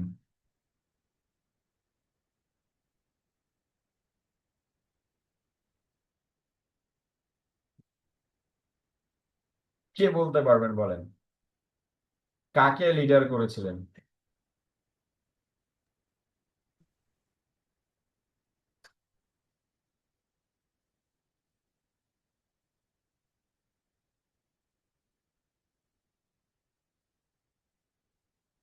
নো, আসাদ বিন জুরারাকে না। কে বলতে পারবেন দেখি? আকাবার শপথে কাকে নেতৃত্ব দিলেন? তা কাকে মুসলিমরা সিলেক্ট করলেন নেতা হিসেবে? তার নামটা মনে আসতেছে না, তবে তখনও উনি ইসলামের এই জি, শপথের জন্য। Very good. হ্যাঁ, ওবায়দুর রহমান ভাই কি আমাদের এক্সটেন্সিভ এর ওবায়দুর রহমান ভাই নাকি? জি জি। ওকে, আচ্ছা। তো তার নাম হচ্ছে আব্দুল্লাহ বিন হারাম। এই ব্যক্তি উনি ছিলেন মানে মদিনা থেকে, উনি একজন নেতৃত্ব গুণ সম্পন্ন ভালো মানুষ ছিলেন। তো আনসাররা চিন্তা করলেন যে আমাদের মধ্যে একমাত্র আব্দুল্লাহ বিন হারামই নেতৃত্ব দেওয়ার যোগ্যতা রাখে এরকম একটা টপ সিক্রেট মিটিং এ। কিন্তু আব্দুল্লাহ বিন হারাম তো তখন মুসলিম হন নাই। তো কি করা যায়? তিনি বলে তারা বলে চলো তারা দাওয়াত দেই, দেখি মুসলিম হয় কিনা। তো আব্দুল্লাহ বিন হারামকে দাওয়াত দিয়েছে, উনি মুসলিম হয়ে গেছে। এক ওয়াক্ত নামাজও তখনও পড়ে নাই, মাত্র লা ইলাহা ইল্লাল্লাহ পড়ছে, সাথে সাথে বললেন আপনি আমাদের নেতা, চলেন আমরা এখন আপনার নেতৃত্বে আল্লাহ রসুলের সাথে সাক্ষাৎ করব। এবং সেটাই হলো। সুতরাং তারা ভাবেন নাই যে মাত্র মুসলিম হইলো, এখনো তো আকীদা ক্লিয়ার না, হ্যাঁ, এখনো তো জিহাদ বোঝে না, ঠিক আছে, এখনো তো আমল ঠিক নাই, ঠিক আছে, মানহাজ ঠিক নাই, ওনারা আবার কিভাবে নেতা বানাবো, এগুলো তো তারা ভাবেন নাই। তারা একটা জিনিসই দেখছেন যে যোগ্যতাটা আছে কিনা তার, ঠিক আছে, উনি এটার জন্য পারফেক্ট মানুষ কিনা। সো এটাই হচ্ছে আসলে কাজের নিখুঁত বন্টন যদি বলেন, অথবা স্ট্র্যাটেজিক প্লেসমেন্ট যেটা আমরা বলি না কেন, এটা খুবই গুরুত্বপূর্ণ। হ্যাঁ, সো এটা নিয়ে আরো কিছু পয়েন্ট বলা যেত। তো মূল কথাটা এটাই যে আমরা যখন কাউকে কোনো একটা জায়গায় দায়িত্ব দিব, আমরা এটা চিন্তা করব না যে আমি ওকে ভালো মনে করছি দেখে দায়িত্ব দিচ্ছি, নাকি ও আসলে ওইটার জন্য যোগ্য দেখে আমরা দায়িত্ব দিচ্ছি। ঠিক আছে, অথবা তার যেটা এক্সপার্টিজ, আমরা কি ওই এক্সপার্টিজ অনুযায়ী বা তার ডোমেইনের মধ্যে থেকে দায়িত্ব দিচ্ছি, নাকি আমি ফাইন্যান্সের লোক নিয়ে কাস্টমার কেয়ারের কাজ করাচ্ছি। ঠিক আছে, সেই জায়গাটা হচ্ছে খুবই গুরুত্বপূর্ণ। এবং টিম ম্যানেজমেন্টের জন্য আরেকটা ইম্পর্টেন্ট টু ডু হচ্ছে যে আপনাকে কনটেক্সচুয়াল ডিসিশন নিতে হবে। হ্যাঁ, আপনি যদি মনে করেন যে না আমার এটাই সিঙ্গেল বেস্ট সলিউশন, তাহলে কিন্তু আপনার টিম ফেল করবে। হ্যাঁ, কারণ এমন বিভিন্ন সিচুয়েশন আপনাকে ফেস করতে হবে, এবং কর্পোরেট ওয়ার্ল্ডে বলেন বা আপনার বিজনেসের মধ্যে বলেন, আহ, মানে হয়তো আজকে একটা জিনিস কাজ করেছে, কালকে এটা কাজ করে নাই। ঠিক আছে, আবার আজকে যে স্ট্র্যাটেজি কাজ করছে কালকে তো স্ট্র্যাটেজি কাজ করবে না। সো এই যে আপনার, আমরা এটা নিয়ে রিস্ক ম্যানেজমেন্টের মধ্যে কিছু আলোচনা করেছিলাম, যে আমাদের আপনার কন্টিনজেন্সি প্ল্যানিং এর মধ্যে আলোচনাটা এসেছিল। ঠিক আছে, সো আমাদেরকে কনটেক্সচুয়াল ডিসিশন নিতে হবে, হ্যাঁ, এবং কনটেক্সট বুঝে আমার অ্যাকশন প্ল্যান রাখা। সো যদি এইটা হয়, এই জন্য কখনো কখনো আমাকে প্ল্যান বি রাখতে হবে। সো আমি এইভাবে আগাচ্ছি, যদি এটা কাজ না করে then I have plan B. ঠিক আছে, যদি আমার এটা কাজ না করে তাহলে আমি এইভাবে আগাবো। হ্যাঁ, এবং প্রত্যেকটা জায়গাতেই আমার এই কনটেক্সটকে রিড করতে পারে, এটা একটা ভালো লিডারেরও বৈশিষ্ট্য। হ্যাঁ, বা ভালো একজন ম্যানেজারের এটা বৈশিষ্ট্য, যে আমার কনটেক্সটকে ধরতে পারা। হ্যাঁ, ওই যে প্যারাসিটামল 2 বেলার মতো আপনি সব জায়গায় এক প্যারাসিটামল দিবেন না। ঠিক আছে, তো এই যে সিঙ্গেল বেস সলিউশন, আমার এটা প্রসঙ্গে মনে পড়লো, আমি আমার এক স্যার আর কি, আমি সিক্স সিগমা ট্রেনিং করাই যেখানে। তো আমার এক স্যার ছিলেন, আগে ওনার সাথে কাজ করতাম। তো স্যার একটা কাজ, মানে আমরা যখন কোনো জায়গায় ট্রেনিং এ যাই তখন নর্মালি কি করি, যে প্রথম দিনই একটা ট্রেনিং হ্যান্ডবুক দিয়ে দিই সবাইকে, তাই না? হ্যাঁ, যে পুরো সারা দিনের ওয়ার্কশপের কন্টেন্ট। ঠিক আছে, তো নর্মালি সিক্স সিগমা ট্রেনিং গুলো যেটা হয়, যে 5-6 দিনের ট্রেনিং হয়। ঠিক আছে, একদিনের কোর্স হয় না, 4-5-6-7 দিনের কোর্স হয় পুরোটা। তো আমি দেখেছি যে স্যার কখনো ফার্স্ট ডেতে কাউকে মানে ট্রেনিং বুক দিতেন না। ঠিক আছে, কোনোদিনও না, মানে ফার্স্ট ট্রেনিং ডেতে উনি কখনো ট্রেনিং বুক দিতেন না। যেগুলো 5-6 দিনের ট্রেনিং আর কি, একদিন ট্রেনিং হলে তো আসলে কিছু করার নাই। বাট যেগুলো 4-5 দিনের ট্রেনিং থাকতো, উনি সব সময় সেকেন্ড অথবা থার্ড ডেতে ট্রেনিং বুক দিতেন। তো এটা মানে স্যারের লজিক ছিল এরকম, যে ফার্স্ট দিন আমি অ্যাসেস করি আমার পার্টিসিপেন্টদেরকে, যে তাদের ক্যালিবার কতটুকু, তাদের নেওয়ার ক্ষমতা কতটুকু, তারা আসলে কিভাবে বোঝে, তারা কি ইংলিশ বুক দিলে কমফোর্টেবল, না বাংলায় দিলে কমফোর্টেবল, নাকি তারা একটু ইলাবোরেটিভ দিলে কমফোর্টেবল, নাকি একটু ভিজুয়ালাইজ দিলে কমফোর্টেবল, কোন ফরম্যাটে তারা তাদেরকে টেক্সট বুকটা দিলে তারা কমফোর্টেবল। সেই জন্য 1 দিন বা 2 দিন স্যার সবসময় সময় নিতেন। তো সেকেন্ড অথবা থার্ড ডেতে ট্রেনিং বই দিতেন সবসময়। ঠিক আছে, তো এটাও কিন্তু তাই, যে আপনার কনটেক্সটটা বুঝে আমার ডিসিশন নেয়া। এবং এটা রাসূল সাল্লাল্লাহু আলাইহি ওয়াসাল্লাম দারুণ ভাবে করেছেন। উনি কখনোই এটাই এভাবেই হবে এটার মধ্যে উনি কখনো আটকে থাকেননি। দেখেন, সমস্ত যুদ্ধের ক্ষেত্রে আল্লাহ রসুলের একটা প্রিন্সিপল ছিল, উনি খুবই গোপনে অভিযান চালাতেন। খুবই গোপনে, মানে শত্রুরা হঠাৎ করে দেখতো যে আল্লাহ রসুল চলে আসছে। ঠিক আছে, খায়বারে কি হয়েছিল, ইহুদিরা ভোরবেলা ফজরের নামাজ, সরি ফজরের নামাজ নাই, মানে ভোরবেলা ফজরের নামাজের সময় যখন আলো ফোটা শুরু হয়েছে, তারা দুর্গ থেকে বের হয়ে তাদের মাঠে যাচ্ছে কৃষিকাজের জন্য। মানে কাস্তে, কোদাল, হ্যাঁ, তারপর হচ্ছে আরো যা যা লাগে কৃষিকাজের উপকরণ নিয়ে তারা মাঠে যাচ্ছে। তো যখন তারা তাদের ওই দুর্গের ভেতর থেকে বের হয়েছে, দেখে যে আল্লাহ রসুল দাঁড়ায় আছে সামনে, মুসলিমদের বিশাল বাহিনী তাদের দুর্গের সামনে দাঁড়ায় আছে।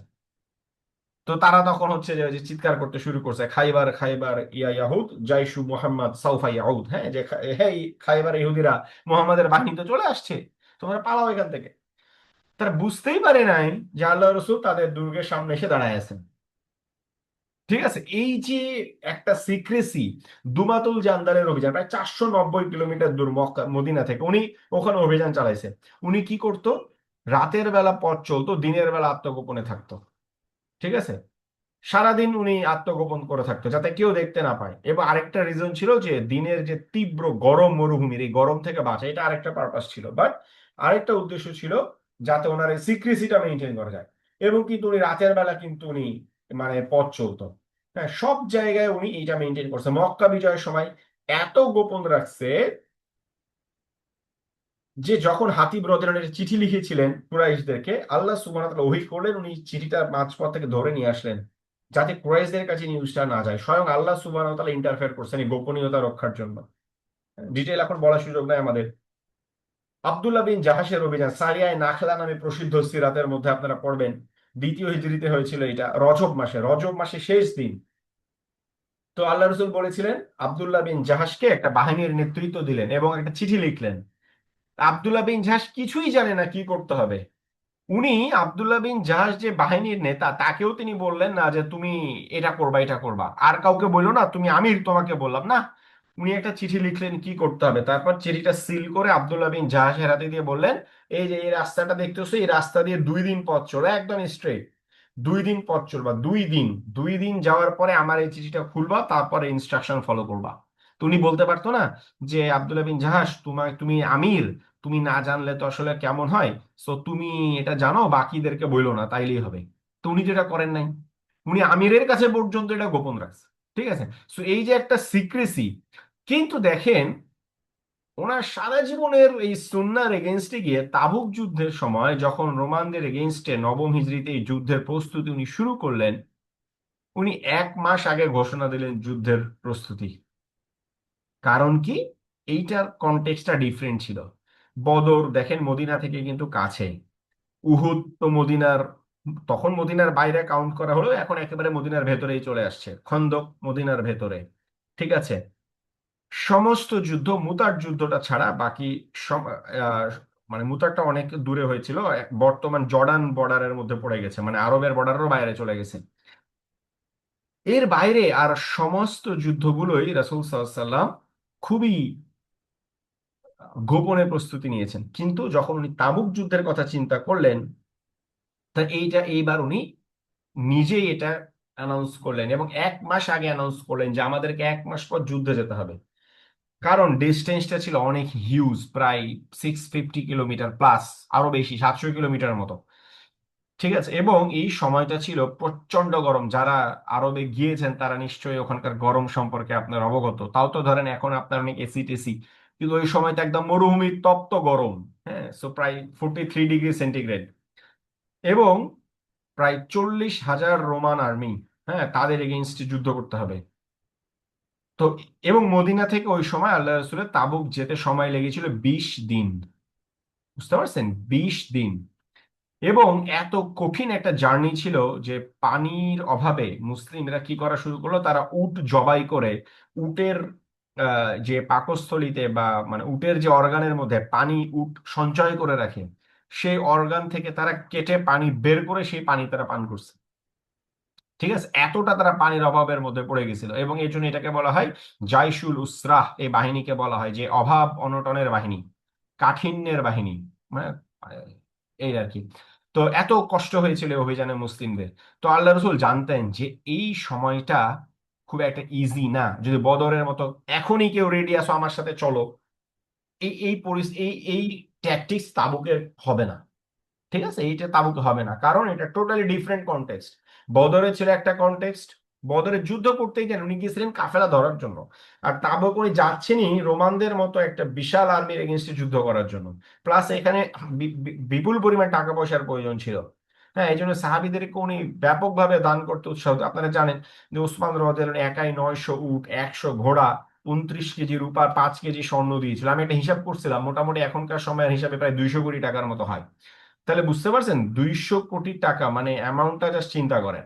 ঠিক আছে, সো এই যে যার কিছুই ছিল না সে অন্তত একটা খেজুর দিয়েছিল, বা অনেকে এসে অর্ধেক খেজুর দিছিল। তো মুনাফিকরা এটা নিয়ে হাসি ঠাট্টা করতেছিল, দেখো এরা খেজুর দান করে রোমান সম্রাটের সাথে যুদ্ধ করবে, খেজুর নিয়ে যাচ্ছে যুদ্ধ করার জন্য। তা আল্লাহ তাআলা আবার এটার কে ডিবাঙ্ক করে আয়াত নাজিল করছে সূরা তাবুকের মধ্যে, সূরা তওবার মধ্যে। তো এই যে আপনার যেটা বলতে চাচ্ছি, এত কথার মূল কথাটা হচ্ছে যে কনটেক্সচুয়াল ডিসিশন মেকিং, হ্যাঁ, এবং কোনো সিঙ্গেল বেস্ট ডিসিশনের উপরে স্ট্রিক্ট করে না থাকা। সব জায়গাতেই তাই। উনি যখন বদরের যুদ্ধের সময় আল্লাহ রসুল বললেন যে আহ, একটা জায়গায় তাবু ফেললেন, তো হুবাব বিন মুনজির এসে বলছে এটা কি আপনার সিদ্ধান্ত না আল্লাহর সিদ্ধান্ত? বলে না, এটা আমার সিদ্ধান্ত। বলছে তাহলে এটা ভালো হবে না, সামনে চলেন, ওইখানে যাই।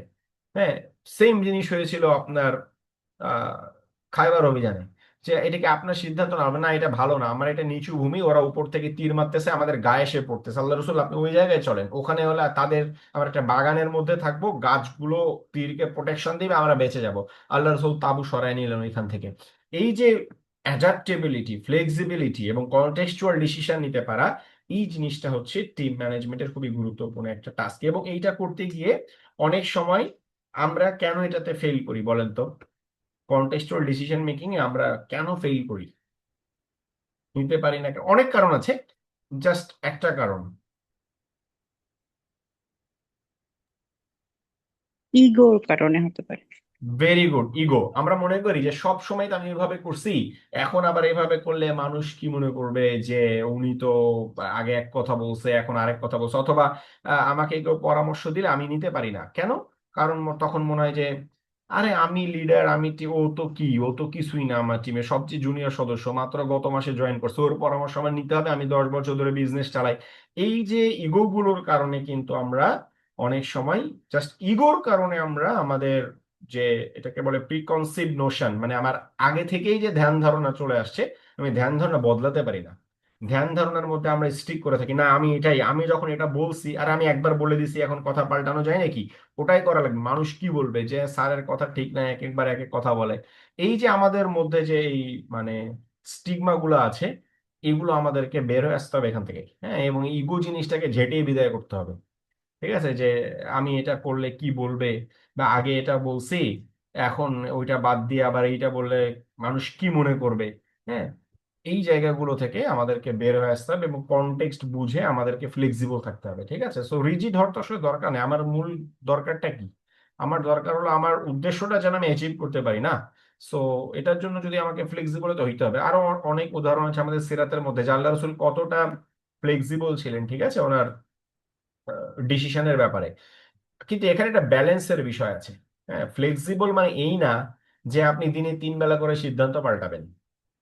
ফ্লেক্সিবল মানে হচ্ছে যদি আপনি দেখেন আপনার ডিসিশনটা ভুল ছিল, বেটার কোনো অল্টারনেটিভ আছে, তাহলে আপনি সেই অল্টারনেটিভটা অ্যাকনলেজ করবেন। এটা হচ্ছে ফ্লেক্সিবিলিটি। কিন্তু বেলায় বেলায় সিদ্ধান্ত, না এটা ভালো লাগছে না, ওইটা ওইটা না মনে হয় ওইটা, এটার চেয়ে মনে হয় ওটাই ভালো ছিল, এইটা আসলে না। হ্যাঁ, এবং এটার একটা উদাহরণ আছে সিরাতের মধ্যে, বলতে পারবেন?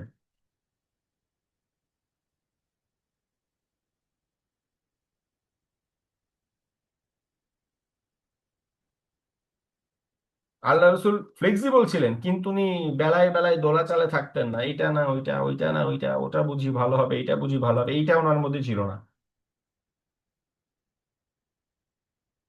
হ্যাঁ, উহুদের সময় যে যুদ্ধ কি মদিনার ভেতরে থেকে হবে না বাইরে থেকে হবে, এটা নিয়ে কিন্তু একটা শুরু হলো, বিতর্ক শুরু হলো।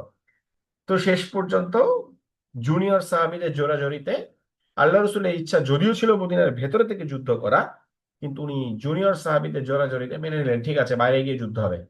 তো যখন উনি বর্ম পরে বের হয়ে আসছেন ঘর থেকে, তখন ওই জুনিয়র সাহাবীরা যারা জোরাজুরি করেছিল তারা লজ্জিত হলো এবং তারা বলে, "ইয়া রাসূলুল্লাহ, আমাদের ঠিক হয়নি আপনার সাথে এরকম জোরাজুরি করা, আপনি নিজে যেটা ভালো মনে করেন সেটাই আপনি সিদ্ধান্ত নেন।" তখন আল্লাহ রসুল বললেন যে একজন নবীর জন্য একবার যুদ্ধের অস্ত্র পরে নিয়ে এটা খুলে ফেলাটা শোভনীয় না, সুতরাং যুদ্ধ মদিনার বাইরেই হবে। এই যে উনি একটা ডিসিশন যখন নিয়ে ফেলেছেন, এটাতে স্ট্রিক্ট থাকা। হ্যাঁ, তো যদি এরকম হতো যে হ্যাঁ মদিনার বাইরে গিয়ে যুদ্ধ করাটা মুসলিমদের জন্য ভুল সিদ্ধান্ত বা ধ্বংসাত্মক সিদ্ধান্ত, তাহলে অবশ্যই উনি সিদ্ধান্ত পরিবর্তন করতেন। কিন্তু কেবলই কিছু মানুষ অনুতপ্ত হয়েছে বা তাকে পরামর্শ দিয়েছে দেখেই উনি ডিসিশন পাল্টে ফেলেছেন, বিষয়টা এমন হয়নি। ঠিক আছে, সুতরাং এখানে কখন আপনি মানে ডিসিশনে স্টিক করবেন বা লেগে থাকবেন এবং কখন ফ্লেক্সিবল হবেন, এই ব্যালেন্সটা কিন্তু আমাদের জন্য বোঝাটা খুবই জরুরি। ঠিক আছে, আরেকটা খুব গুরুত্বপূর্ণ টুল আমাদের টিম ম্যানেজমেন্টের ক্ষেত্রে, সেটা হচ্ছে লিড বাই এক্সাম্পল। হ্যাঁ, যে আমরা অনেক সময় শুধু কথা বলি, এইটা করো ওইটা করো সেটা করো, তা না, কখনো কখনো আমাদের কি করতে হয় যে নিজেকে করে দেখানো, যেটা আমরা বলি, ঠিক আছে, একদম ফ্রন্ট লাইনে থেকে নিজে করে দেখানো। হ্যাঁ, এবং আহ, এই জিনিসটা আপনার টিমকে মোটিভেশনে যতগুলো টুল আমরা দেখি, হ্যাঁ, রাসূল সাল্লাল্লাহু আলাইহি ওয়াসাল্লাম কিন্তু ফিনান্সিয়ালি মোটিভেট করেছে। হ্যাঁ, অনেক অনেক সময় আমরা এটাও দেখি যে কেউ হয়তো যুদ্ধে যেতে পারেনি, বাট স্টিল তাকে একটা গনিমতের অংশ দিয়েছে, হ্যাঁ, মোটিভেশনাল পারপাসে। তো এরকম কখনো কখনো উনি ফিনান্সিয়ালি মোটিভেট করেছেন, বাট সবচেয়ে যে জিনিসটা বেশি উনি ইউজ করেছে সেটা হচ্ছে লিড বাই এক্সাম্পল। হ্যাঁ, যে সব সময় সামনে থেকে উনি মানুষকে লিড করেছেন। এবং কখনো এমন না, হ্যাঁ, দেখেন ওনার একটা সুন্নাহ ছিল যে যখন উনি পথ চলতো সাহাবীদেরকে নিয়ে, উনি সবার পেছনে থাকতো। ঠিক আছে, উনি সবার পেছনে থাকতো, এটা কিন্তু দারুণ একটা সুন্নাহ। হ্যাঁ, যে আমি লিডার মানেই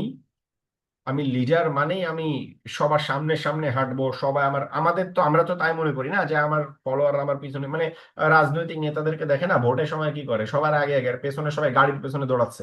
হ্যাঁ, এটা হলো আমাদের মানে লিডারশিপ আর কি। ঠিক আছে, আর আল্লাহ রসুলের লিডারশিপ ছিল উনি সবার পিছনে থাকতেন। হ্যাঁ, যখন ওর সাহাবীদেরকে নিয়ে পথ চলতেন উনি সবার পিছনে থাকতেন। ঠিক আছে, সো ওনার সামনে যারা থাকতো, ওনার ফলোয়ার যারা ছিল, তাদের মধ্যে একটা সেন্স অফ সিকিউরিটি কাজ করতো। যে রাসূল সাল্লাল্লাহু আলাইহি সাল্লাম আমাদেরকে দেখছেন, আমাদের প্রোটেকশনের জন্য একজন মানুষ আছে। এটা কিন্তু একটা সাইকোলজিক্যাল বিষয়। হ্যাঁ, যে আমার মানে আমরা কারো তাকে বলে না যে ওই যে আল্লাহ তাআলা যে মুসা আলাইহিস সালামকে বলছে ইন্নাকা বিনা বাসিরা, হ্যাঁ, যা তুমি আমার চোখের সামনেই থাকবা। যখন বললে তুমি ফেরাউনের সামনে যাও, মুসা আলাইহিস সালাম ভয় পাচ্ছে, তখন আল্লাহ আল্লাহ তাআলা বলছে তুমি আমার চোখের সামনে থাকবা। আমরা তোমার ভয়ের কি আছে, আমি তোমাকে দেখতেছি, তুমি যাও ফেরাউনের কাছে। তো ওইরকম আর কি বিষয়টা, যে সাহাবীরা জানতেন যে আমরা আল্লাহ রসুলের চোখের সামনে আছি, উনি আমাদেরকে দেখতেছেন, উনি আমাদেরকে প্রোটেক্ট করবেন, এবং আমাদের জন্য কোনটা বেটার এটা উনি বুঝবেন। এইটা একটা দারুণ সাইকোলজিক্যাল গেম, যে টিম মেম্বারদেরকে নিয়ে মুভ করার সময় পেছনে থাকা, বাট যখন কাজ করতে হবে তখন আবার সবার ফ্রন্টে থাকা। হ্যাঁ, এবং মানে কখনো এমন হয়নি যে জাস্ট উনি বসে বসে অর্ডার করেছে এবং সমস্ত পেইন সাহাবীদের মধ্যে দিয়ে গিয়েছেন। হ্যাঁ, আপনি বলতে পারেন মাক্কি জীবনে তো আল্লাহ রসুলকে কষ্ট দেয়নি। হ্যাঁ, যতদিন আবু তালিব ছিল ততদিন তাকে কষ্ট দেওয়া হয়নি, কিন্তু এটা এই কারণে না যে আল্লাহ রসুল কষ্ট নেননি দেখে, এটা আবু তালিবের কারণে তার গায়ে হাত তুলতে পারেনি। কিন্তু আবু তালিব যখন মারা গেল তখন কিন্তু আল্লাহ রসুলের মুখের উপরে থুথু দিতেও তারা দ্বিধা করেনি, এমন নজিরও আছে সিরাতের মধ্যে। ঠিক আছে, এবং তার মাথার মধ্যে মাটি ছুঁড়ে মারছে, মুখের মধ্যে থুতু মারছে, এরকম অনেক নমুনা আছে সিরাতের মধ্যে। সুতরাং এসে লিখবে, এবং খন্দকের যুদ্ধে দেখেন এক সাহাবী এসে বলল যে ওই যে প্রচন্ড ক্ষুধার কথা জানালো, তাই না, প্রচন্ড ক্ষুধার কথা জানালো। তখন আল্লাহ রসুল তার নিজের পেটে দেখালেন যে তিনি দুইটা পাথর বেঁধেছেন। সে সাহাবী একটা পাথর বেঁধেছে, তিনি দুইটা পাথর বেঁধেছেন। হ্যাঁ, তারপর হচ্ছে যে আপনার আরেক জায়গায় তিনি পথ চলছেন, তো যেতে যেতে আল্লাহ রসুল তিনি খুবই ক্ষুধার্ত। তো আব্দুল্লাহ ইবনে উমারকে নিয়ে হাঁটতেছেন, তা হাঁটতে হাঁটতে উনি দেখলেন যে একটা খেজুর পড়ে আছে, খেজুরটা অর্ধেক নষ্ট হয়ে গেছে, মানে খুব ফ্রেশ না আর কি। তো তখন আব্দুল্লাহ ইবনে উমারকে বলছেন, আব্দুল্লাহ ইবনে উমার তুমি খাবা এটা? তো আব্দুল্লাহ ইবনে উমার বলছেন, না ইয়া রাসূলুল্লাহ, আমি এটা খাবো না। তো আল্লাহ রসুল বললেন যে ঠিক আছে, তাহলে আমি খাই, আমি খুবই ক্ষুধার্ত। এবং উনি বললেন যে আজকে 3 দিন আমি আসলে কিছু খাইনি। বুঝতে পারছেন আব্দুল ইবনে উমার? তারপরে দেখেন উনি কিন্তু, আমরা লিখতে আমরা 3 দিন না খেলে কি করতাম, যে আগে এটা খাই। উনি ওই অবস্থা তো আব্দুল্লাহ ইবনে উমারকে বলছেন তুমি খাবা? তো বলছে না রাসূলুল্লাহ, এটা তো নষ্ট হয়ে গেছে অর্ধেক, আমি এটা খাবো না। তো উনি বলছে আচ্ছা, আমি 3 দিন তো কিছু খাইনি, তাহলে আমি এটা খেয়ে নিচ্ছি। বুঝতে পারছেন? তো এই যে ক্ষুধার কষ্টটা, হ্যাঁ, এইটাও তিনি এমন না যে তিনি একদম পেট ভরে খেয়েছেন আর সাহাবীদেরকে নিয়ে তিনি সাহাবীরা কষ্ট করছে এবং সাহাবীদেরকে উনি জান্নাতের বুঝ দিচ্ছেন যে জান্নাতে যে খাবা, দুনিয়াতে একটু, মানে আমাদের এখন রিলিজিয়াস লিডারশিপের একটা একটা বড় প্রবলেম এটা। হ্যাঁ, যে আমরা যেটা ওয়াজ করি, যেটা বয়ান করি, আমাদের লাইফ ইমপ্লিমেন্টেশন নাই। ঠিক আছে, আমি ধরেন প্রাসাদের মতো বাড়িতে থাকি, 1 ঘন্টার বয়ান করে 1 লাখ টাকা চার্জ করি, আর আমি বয়ানের বিষয়বস্তু হচ্ছে দুনিয়া বিমুখতা। ঠিক আছে, মানে এটা হচ্ছে এই জন্য আসলে আমাদের দাওয়াতের মতো বরকত নাই। হ্যাঁ, আমরা হচ্ছে যে আমাদের মানুষদেরকে শিখাই যে দুনিয়া বিমুখ হও, টাকা পয়সা অর্জন করার দরকার নাই, একটু গরিবানা হালাতে থাকো, জান্নাতে নিও সবকিছু, কিন্তু আমার লাইফটা জাস্ট তার অপোজিট।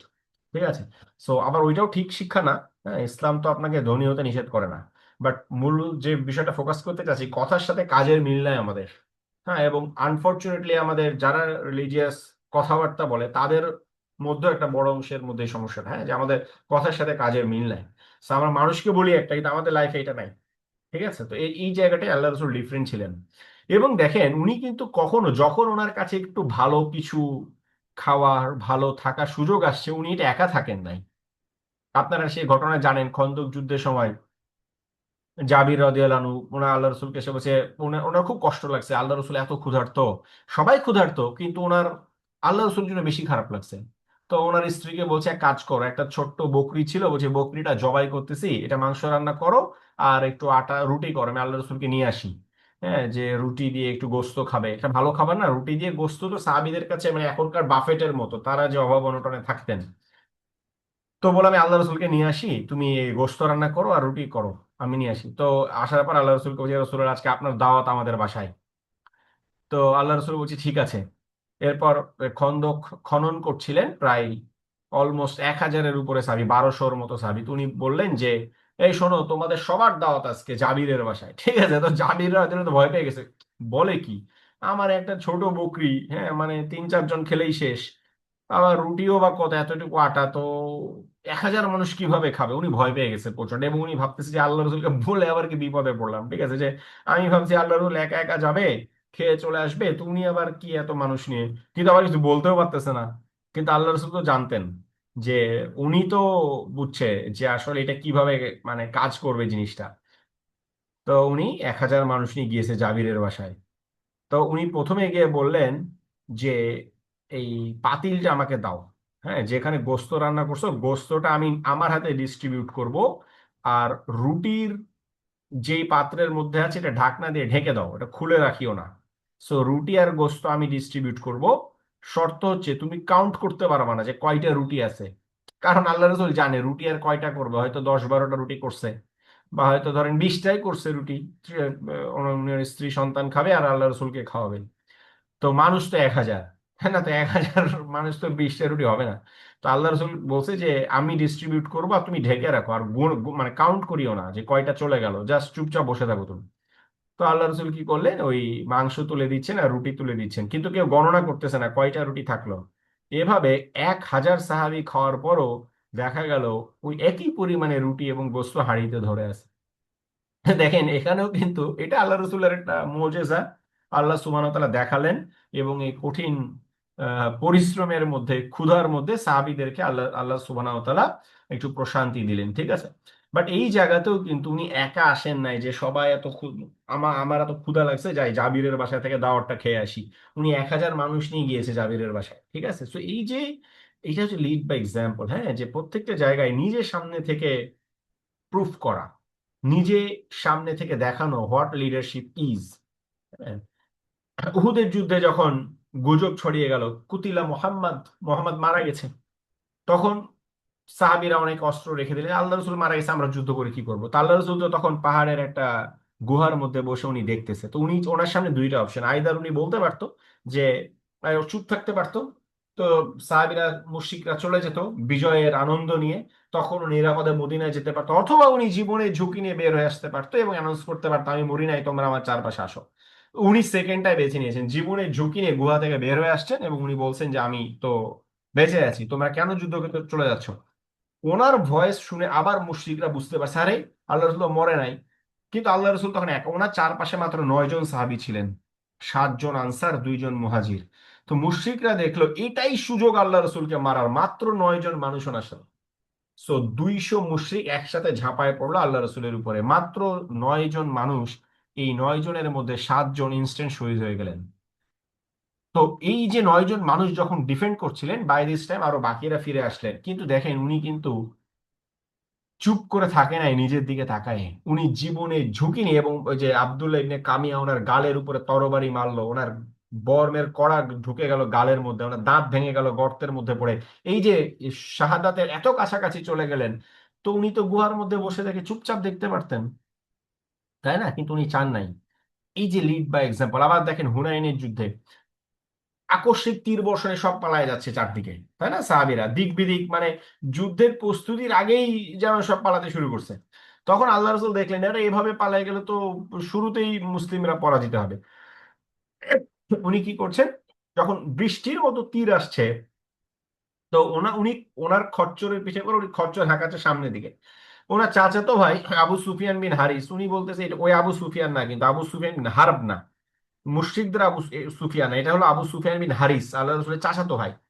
তো উনি কি করছে, উনি আল্লাহ রসুলের খন্দকের খচ্চরের লাগাম টেনে পেছনে নিয়ে যাওয়ার চেষ্টা করতেছে। আপনি যায়েন না, আপনাকে মানে আপনি মারা যাবেন, নিশ্চিত মৃত্যু এখানে সামনে আগানো মানে। ওই অবস্থাতে উনি সামনে আগায় যাচ্ছে এবং বলছে আনা নবী উলা কাজিব আনা ইবনু আব্দুল মুত্তালিব, আমি নবী, আমি মিথ্যাবাদী না, আমি আব্দুল মুত্তালিবের সন্তান। ঠিক আছে, মানে উনি স্মরণ করাই দিলেন যে তোমরা আজকে পালায়ে যাচ্ছ, তোমরা কেন পালায়ে যাচ্ছ, আব্দুল মুত্তালিব কিভাবে পালাইছে, আব্দুল মুত্তালিবের সন্তান কি এভাবে পালাইতে পারে, তোমরা তো সব আব্দুল মুত্তালিবের সন্তান। কারণ ওইখানে হুনাইনের যুদ্ধে ওখানে 12,000 লোক নিয়ে গিয়ে আল্লাহ রসুল, 10,000 ছিল মদিনা থেকে, বাকি 2,000 মক্কা থেকে নিয়েছিলেন, যারা মক্কা বিজয়ের পরে ইসলাম গ্রহণ করেছিল। এরা সবাই ছিল, মেজরিটি ছিল কুরাইশ। তো ওই মানুষগুলোকে আল্লাহ রসুল স্মরণ করাই দিলেন যে তোমরা আব্দুল মুত্তালিবের সন্তান হয়ে কিভাবে তোমার যুদ্ধের মাঠ থেকে পালায় যাচ্ছ, এবং আমি তো মিথ্যাবাদী না, আমি নবী। So আমি তোমাদেরকে তো যে সুসংবাদ দিয়েছি, আল্লাহ রসুল হুনাইন যুদ্ধের আগের দিনই বলেছিলেন যে আগামীকাল সমস্ত গনিমত আমাদের হাতে আসবে। তুমি বলছো আমি তো তোমাদেরকে মিথ্যা সুসংবাদ দেই নাই, আমি তো সত্য কথাই বলছি, আমি তো আল্লাহর নবী, তাহলে তোমরা কেন পালায় যাচ্ছ। এবং যখন এই কথা বললেন, সিরাতের মধ্যে আসছে সাহাবীরা এইভাবে ছুটে আসলেন যেভাবে হারিয়ে যাওয়া বাছুর তার মায়ের ডাক শুনলে ফিরে আসে। ধরে একটা বাছুর হারায় গেছে, ঘাস খেতে খেতে হারায় গেছে, দলছুট হয়ে গেছে, হঠাৎ করে তার মায়ের ডাক শুনে সে যেভাবে ছুটে আসে, সাহাবীরা যেন আল্লাহ রসুলের কথা শুনে এভাবে যুদ্ধের ময়দানে ছুটে আসলেন। ঠিক আছে। সো এটাই হচ্ছে লিড বাই এক্সাম্পল। হ্যাঁ, ফ্রন্টে থেকে লিড করা, পেছনে থেকে, নিরাপদে থেকে, কমফোর্ট জোনের মধ্যে থেকে না। আর আমাদের লিডাররা তো এটা করে না, নিজেরা কমফোর্ট জোনের মধ্যে, আর আমার ফলোয়াররা হচ্ছে রাজপথে জীবন দিচ্ছে, বাট আমরা কমফোর্ট জোনের মধ্যে। কিন্তু আল্লাহ রসুলের এটা ছিল জাস্ট অপোজিট। ঠিক আছে। So lead by example, inclusive treatment, এবং হচ্ছে ইমোশনাল রেজিলিয়েন্স। ঠিক আছে, এই তিনটা জিনিস রাসূল সাল্লাল্লাহু আলাইহি সাল্লামের মানে আমরা যদি বলি যে সার্ভেন্ট লিডারশিপের টপ তিনটা কোয়ালিটি। আরো অনেকগুলো আছে, বাট আমার পার্সপেক্টিভ থেকে আমি বলছি না এটা এইটাই, এই তিনটাই। হ্যাঁ, এক একজনের কাছে এক একটা মনে হতে পারে, বাট আমার কাছে সিরাত পড়ার পর মনে হয়েছে এই তিনটা জিনিস রাসূল সাল্লাল্লাহু আলাইহি সাল্লামকে ডিফারেন্ট করেছে। সার্ভেন্ট লিডারশিপের আরো অনেক নমুনা আছে, আপনি কন্টেম্পোরারি সময়ে অনেক সার্ভেন্ট লিডারের এক্সাম্পল দেখতে পাবেন, সেকুলারদের মধ্যেও ইভেন। হ্যাঁ, কিন্তু এই তিনটা জায়গায় রাসূল সাল্লাল্লাহু আলাইহি সাল্লাম আসলে ডিফারেন্ট অন্য লিডারদের চাইতে। ঠিক আছে। সো আরেকটা গুরুত্বপূর্ণ বিষয় হচ্ছে যে এটা আসলে আমাদের ফার্স্টে যে পয়েন্টটা বললাম ওইটারই একটা পার্ট, যে কিভাবে আপনার টিম তখনই ওয়েল পারফর্ম করবে যখন তারা আপনার ভিশনের সাথে আসলে একাত্ম হবে। তো এটা নিয়ে তখন বলেছিলাম যে কিভাবে একাত্ম করা যায়, তার একটা পার্ট হচ্ছে স্ট্র্যাটেজিক প্লেসমেন্ট। আরেকটা পার্ট হচ্ছে যে মানুষের ভাষায় কথা বলতে শেখা। ঠিক আছে, এটা সৈয়দ আবুল হাসান আলী নদভী রাহিমাহুল্লাহ খুব চমৎকার একটা কথা আছে। উনি সবসময় বলতেন যে মানে যুগের ভাষা পড়তে শিখো। এটা মানে কি বলেন তো, যুগের ভাষা পড়তে শেখো, এটার অর্থটা কি? এটা ওনার একটা নাসিহা ছিল, আলেমদের জন্য বলেন, দায়ীদের জন্য বলেন, উনি সবসময় বলতেন যুগের ভাষা পড়তে শেখো। এটা মানেটা কি, উনি কি বোঝাতেন এখান থেকে? এখানে কি এটা হচ্ছে অভিযোজনকে সময়ের পরিস্থিতি ও চাহিদা অনুযায়ী সলিউশন দেওয়া বা কথা বলা। ওকে, আর কেউ? সমসাময়িক প্রেক্ষাপট নিয়ে কথা বলা, মানে আমাদের এখন শিক্ষামন্ত্রীর উদাহরণটা এখানে টানা যায়। উনি এখনো নকল নিয়ে পড়ে আছে নাকি? আচ্ছা, ওকে। আর কেউ, আর কোনো এক্সাম্পল? আমার মনে হয় এখানে এমপ্যাথি নিয়ে কথা বলা। এমপ্যাথি নিয়ে কথা বলা? না, এমপ্যাথিটা ডিরেক্টলি কানেক্টেড না। সাথে মানে টিমের মেম্বারদের তারা যে তাদের যে থট প্রসেসটা যেভাবে চলে সেইভাবেই কথা বলা আমার মনে হয়। হ্যাঁ, মানে আমাদের আসলে বুঝতে হবে কি যে আমি মানে ধরেন প্রত্যেকের কিন্তু লেভেল এক না, তার বোঝার লেভেল, তার ইন্টারেস্ট লেভেল। তো আপনার ভিশন হয়তো এক, কিন্তু আপনার ভিশনকে আপনি ডিফারেন্ট ওয়েতে এক্সপ্রেস করতে পারেন না। তো যাকে আপনি কথা বলছেন বা যার সাথে কানেক্ট করার ট্রাই করছেন, তার সাইকোলজিটা বুঝে, তার ল্যাঙ্গুয়েজটা বুঝে তার সাথে কমিউনিকেট করতে পারা। ঠিক আছে, এটাই এটাই হচ্ছে একটা গুরুত্বপূর্ণ বিষয়। এমন না যে আমাকে সবাইকে একই ল্যাঙ্গুয়েজে কথা বলতে হবে। হ্যাঁ, আপনি ল্যাঙ্গুয়েজ, আপনার পারপাসটা এক, কিন্তু আপনার ল্যাঙ্গুয়েজটা ডিফারেন্ট হইতে পারে, আপনার টোন অফ কমিউনিকেশনটা ডিফারেন্ট হইতে পারে। হ্যাঁ, কার সাথে আপনি কথা বলছেন তার উপরে বেস করে। ঠিক আছে, তো এটাই ওই যে যুগের সাথে যেটা এক্সাম্পল দিলাম সেটাই, যে মানে আমাদের মূল উদ্দেশ্য একই থাকবে, কিন্তু আমি কোন সোসাইটির মধ্যে আছি, আমি কোন সময়ে কথা বলছি, সেইটার উপর ভিত্তি করে আমার টার্ন আলাদা হবে। যেমন কয়েকদিন আগে আমি একজন ভাইয়ের সাথে কথা বলছিলাম, বেশ প্রমিনেন্ট একজন লেখক আমাদের বর্তমান সময়ে এবং অ্যাক্টিভিস্ট, নাম বলে সবাই চিনবেন, ভালো মানুষ। তো ভাই, আমি জিজ্ঞাসা করছিলাম যে ভাই, আপনি কি নিয়ে কাজ করতেছেন এখন? হ্যাঁ, তা কি নিয়ে লেখালেখি করছেন? তো উনি বললো, ভাই আমি এই টপিকের উপরে একটা বই লিখছি। তো বিভিন্ন কথাবার্তা আস্তে আস্তে তো উনি মানে আমার পেইন পয়েন্ট নিয়ে কথা হচ্ছিল আর কি। তো উনি বললো যে ভাই খুব কষ্ট লাগে যে যখন মানুষকে ইতিহাস পড়তে বলি যে তোমার ইতিহাস পড়ো, সবাই খুব মানে ব্যস্ত, সেলজুক সাম্রাজ্যের ইতিহাস, জিঙ্কি সাম্রাজ্যের ইতিহাস। তো ঠিক আছে, ওইটা আমাদের জন্য দরকার আছে, কিন্তু আমাদের জন্য ধরেন আমরা বাংলাদেশি কনটেক্সটে যদি চিন্তা করি, আজকে আমার আপনার জন্য ওই সেলজুক সাম্রাজ্যের ইতিহাস কিংবা জিঙ্কি সাম্রাজ্যের ইতিহাসের চাইতে গুরুত্বপূর্ণ হলো ভারতীয় উপমহাদেশে ইসলামের ইতিহাসটা জানা। হ্যাঁ, ব্রিটিশ আমলে ইসলামের কন্ডিশনটা কি ছিল, সো আমাদের জন্য যেটা রিলিভেন্ট ওইটাও দরকার, বাট ওইটা আপনার জন্য একটা ইনফরমেশন হবে কেবল। কিন্তু আপনি যদি এই ভূখণ্ডে কাজ করতে চান ইসলাম নিয়ে, তাহলে এই ভূখণ্ডের ইতিহাসটা আপনাকে জানতে হবে।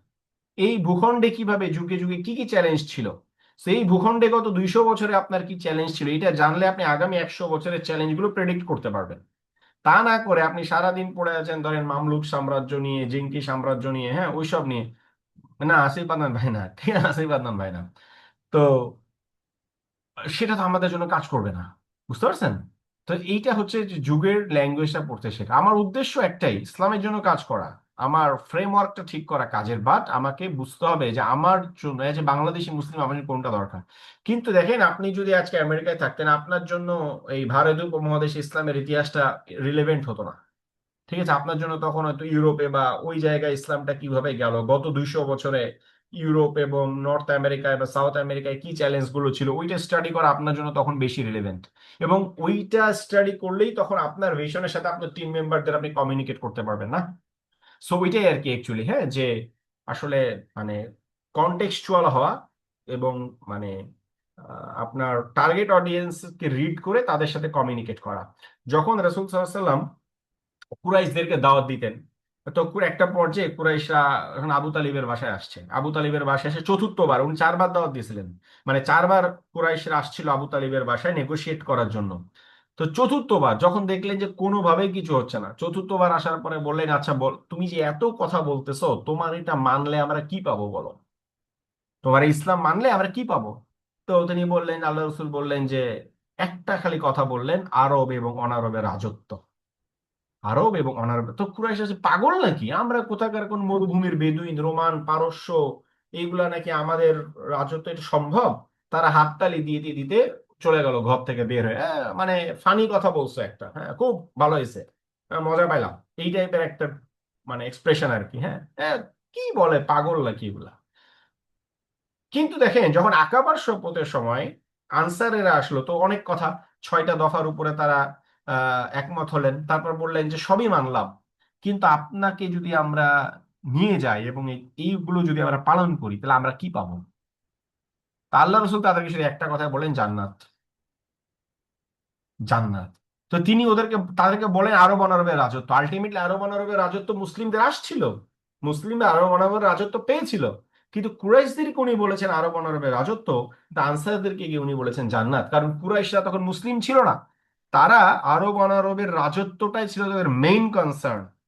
তো আল্লাহ রসুল জানতেন, যদিও তারা আরব অনারবের রাজত্বের লোভেও ইসলাম মেনে নেয়, ইসলাম মেনে নেয়ার পরে তাদের মনের মধ্যে ওই জান্নাতের লক্ষ্যটা গেঁথে দেওয়া যাবে। প্রথম কাজ হচ্ছে তাদেরকে ইসলামের মধ্যে নিয়ে আসা। শুরুতেই আপনি অনেক যদি তাত্ত্বিক অ্যানালাইসিস করেন যে তোমার নিয়ত ঠিক নাই, নিয়ত বিশুদ্ধ করে তারপর তুমি ইসলামের জন্য, না, উনি চিন্তা করছেন যে তারা আগে ইসলামটা অ্যাকসেপ্ট করুক, এরপর যখন তারা ইসলাম মেনে নিবে, ইসলামের বাকি সৌন্দর্যটা ধীরে ধীরে তারা বুঝতে পারবে। কিন্তু আনসাররা তারা অলরেডি মুসলিমই ছিলেন, তাদেরকে নতুন ভাবে ইসলামের সৌন্দর্য বোঝানোর কিছু ছিল না। তো এই জন্য তিনি তাদের কাছে ওই রাজত্ব, সাম্রাজ্য, এটা খুব একটা বড় কনসার্ন ছিল না। ঠিক আছে, এটা নিয়ে আমার একটা ভিডিও আছে, মক্কা এবং মদিনার সমাজের 4টা মৌলিক পার্থক্য, আমি আমার ইউটিউব লিঙ্কটা শেয়ার করবো, আপনারা দেখে নিন। তো ওইটা ভিডিওটা দেখে আপনারা বুঝতে পারবেন যে কুরাইশি এবং আনসারদের বেসিক সাইকোলজিক্যাল ডিফারেন্সটা আসলে কি ছিল। তো আনসারদের ক্ষেত্রে তাদের মেইন কনসার্ন ছিল জান্নাত, তারা এটার বিনিময় আল্লাহর কাছে চায়, তারা দুনিয়ায় রাজত্ব চায় না এটার জন্য। রাজত্বটা বাই ডিফল্ট তারা পেয়ে গেছিল, কিন্তু তারা চেয়েছিল কেবল জান্নাত। এই জন্য আল্লাহ, দেখেন, রাসূল সাল্লাল্লাহু আলাইহি ওয়াসাল্লাম দুইটা গ্রুপের সাথে দুইটা ডিফারেন্ট ল্যাঙ্গুয়েজে কমিউনিকেট করেছেন, কিন্তু তার এন্ড গোলটা কিন্তু সেম ছিল। ঠিক আছে, এটাই হচ্ছে যে ভিশনের সাথে অ্যালাইন করার জন্য ওয়ান অফ দ্য টেকনিক্স। আরেকটা খুবই গুরুত্বপূর্ণ টিম ম্যানেজমেন্টের মধ্যে, আচ্ছা আপনারা কি মানে আমার সাথে আছেন তো নাকি? মানে অনলাইনে আবার চুপচাপ থাকলে মনে হয় যে মানুষজন ঘুমাই টুমাই গেল কিনা। জি ভাই, আছি না।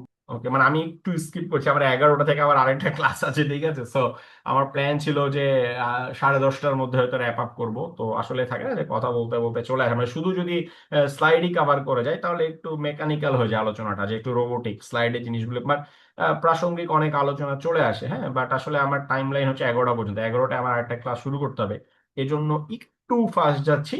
বাট কোনো জায়গায় আপনাদের প্রবলেম হলে আপনারা বলবেন, হ্যাঁ, বা যে এটা একটু রিপিট করেন, বা আমরা তো কানেক্টেড থাকবো ইনশাল্লাহ প্রোগ্রামের পরে, সো এখানেও সুযোগ আছে কমিউনিকেট করার। মানে আরেকটা খুব গুরুত্বপূর্ণ প্রিন্সিপাল, এটা আমি ডিটেল এক্সপ্লেনেশনে যাব না, সেটা হচ্ছে কনসালটেশন। যে রাসূল সাল্লাল্লাহু আলাইহি ওয়াসাল্লামের প্রত্যেকটা জায়গায় উনি কি করেছেন, উনি কনসালটেশন করেছেন। হ্যাঁ, হ্যাঁ, সিদ্ধান্ত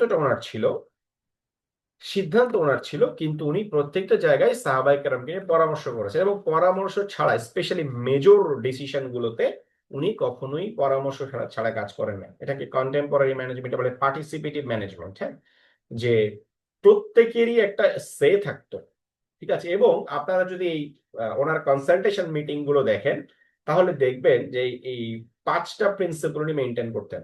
ঠিক আছে, ওনার যে কনসালটেশনের পারস্পরিক যে পরামর্শগুলো উনি করতেন, এখানে 5টা প্রিন্সিপল উনি মেনটেন করতেন।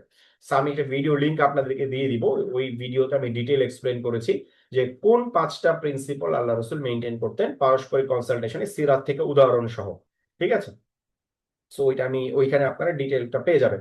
এবং এই কনসালটেশনটা এত গুরুত্বপূর্ণ, স্বয়ং আল্লাহ সুবহানাহু ওয়া তাআলা সূরা আলে ইমরানের 159 নম্বর আয়াতের মধ্যে এই ব্যাপারে কথা বলেছেন। হ্যাঁ, একটা ডিটেল খুব চমৎকার একটা আয়াত আছে। শুধু কনসালটেশনই না, কনসালটেশনের পরে আল্লাহ রসুলের অন্যতম একটা গুরুত্বপূর্ণ ইয়া ছিল যে আল্লাহ তাআলার তাওয়াক্কুল করা। দেখেন, সেকুলার ম্যানেজমেন্টে বা সেকুলার লিডারশিপেও কিন্তু কনসালটেশনের কথা বলে। হ্যাঁ, কনসালটেশন করা, এই যে টিম মিটিং গুলো কর্পোরেটে দেখে না যে দিনের শুরুতে মিটিং হয়, তারপর হচ্ছে যে টুল বক্স মিটিং বলে এটাকে। হ্যাঁ, টুল বক্স মিটিং মানে কি, যে দিনের শুরুতে আপনার 5 মিনিটের একটা কুইক মিটিং, যে আজকে সারাদিন আমরা কি করব, বা 10 মিনিটের, হ্যাঁ গতকালকে কি চ্যালেঞ্জ ছিল, আজকে কি করতে হবে, খুব র্যাপিড একটা ডিসকাশন আর কি। সো দিনের শুরুতে ফোকাসটা যাতে ঠিক হয়ে যায়। আবার উইকলি একটা মিটিং হয় 20 মিনিটে, যে আজকে এই পুরো সপ্তাহের ইভালুয়েশন 20 মিনিটে। মান্থলি মিটিং হয় 1 ঘন্টা, যে পুরো মান্থে আমরা 1 ঘন্টা কি কি করেছি এবং নেক্সট মান্থে আমাদের কি টার্গেট, এটাকে বলে পার্টিসিপেটিভ ম্যানেজমেন্ট। তো এক্স্যাক্টলি এই জিনিসটাও কিন্তু আমরা সিরাতের মধ্যে দেখি। বাট সিরাতের মধ্যে অ্যাডিশনাল যে শিক্ষাটা আমরা পাই, সেটা হচ্ছে আল্লাহ সুবহানাহু ওয়া তাআলা সূরা আলে ইমরানের 159 নম্বর আয়াতের মধ্যে বলছেন, ফাইজা আযামতা, যখন তুমি ডিসিশন নিবা, ফাতাওয়াক্কাল আলাল্লাহ, আল্লাহ সুবহানাহু ওয়া তাআলার উপরে তাওয়াক্কুল করো। ঠিক আছে, সুতরাং আপনি ডিসিশন নিয়ে ঝাঁপায় পড়লাম তা না, ডিসিশন নিয়ে ফাইনাল তাওয়াক্কুল হবে আল্লাহ তাআলার উপরে। ঠিক আছে, সো আমি আর ডিটেল যাচ্ছি না, আমি ভিডিও লিংকটা আপনাদের সাথে শেয়ার করব। এবং আরেকটা খুব গুরুত্বপূর্ণ বিষয় হচ্ছে যে আমাদের আহ টিমের টিম মেম্বারদের আত্মসম্মান বোধ, আত্মমর্যাদার দিকে নজর রাখা। আপনার টিম মেম্বারকে কেউ এসে অপমান করে যাবে, আজে বাজে কথা বলে যাবে, আর আপনি বিজনেসের কথা বলে, ক্লায়েন্টের কথা বলে, হ্যাঁ আপনি কাস্টমার সার্ভিসের কথা বলে এই অপমানটাকে টলারেট করবেন, এটা হতে পারে না আসলে। ঠিক আছে, হ্যাঁ আপনি এট দ্য সেম টাইম ক্লায়েন্টকে তার জায়গা থেকে ডিল করবেন, but at the same time এটা আপনাকে বোঝাই দিতে হবে যে আপনি যে মানুষটাকে অপমান করে গেলেন, বা আপনি আমার যে মেম্বারটাকে আজকে এভাবে কথা বলে গেলেন, এভাবে ট্রিট করলেন, এটা সে ডিজার্ভ করে না, এটা আমি ডিজার্ভ করি না। হ্যাঁ, আমার টিম মেম্বারদেরকে এইভাবে ট্রিট করলে আমি এটা টলারেট করব না। ঠিক আছে, এর অনেকগুলো সিরাতে উদাহরণ আছে। দেখেন, বনু কাইনুকা যখন ইহুদিদের একটা পুরো গোত্রকে রাসূল সাল্লাল্লাহু আলাইহি ওয়াসাল্লাম মদিনা থেকে বের করে দিল। ঠিক আছে,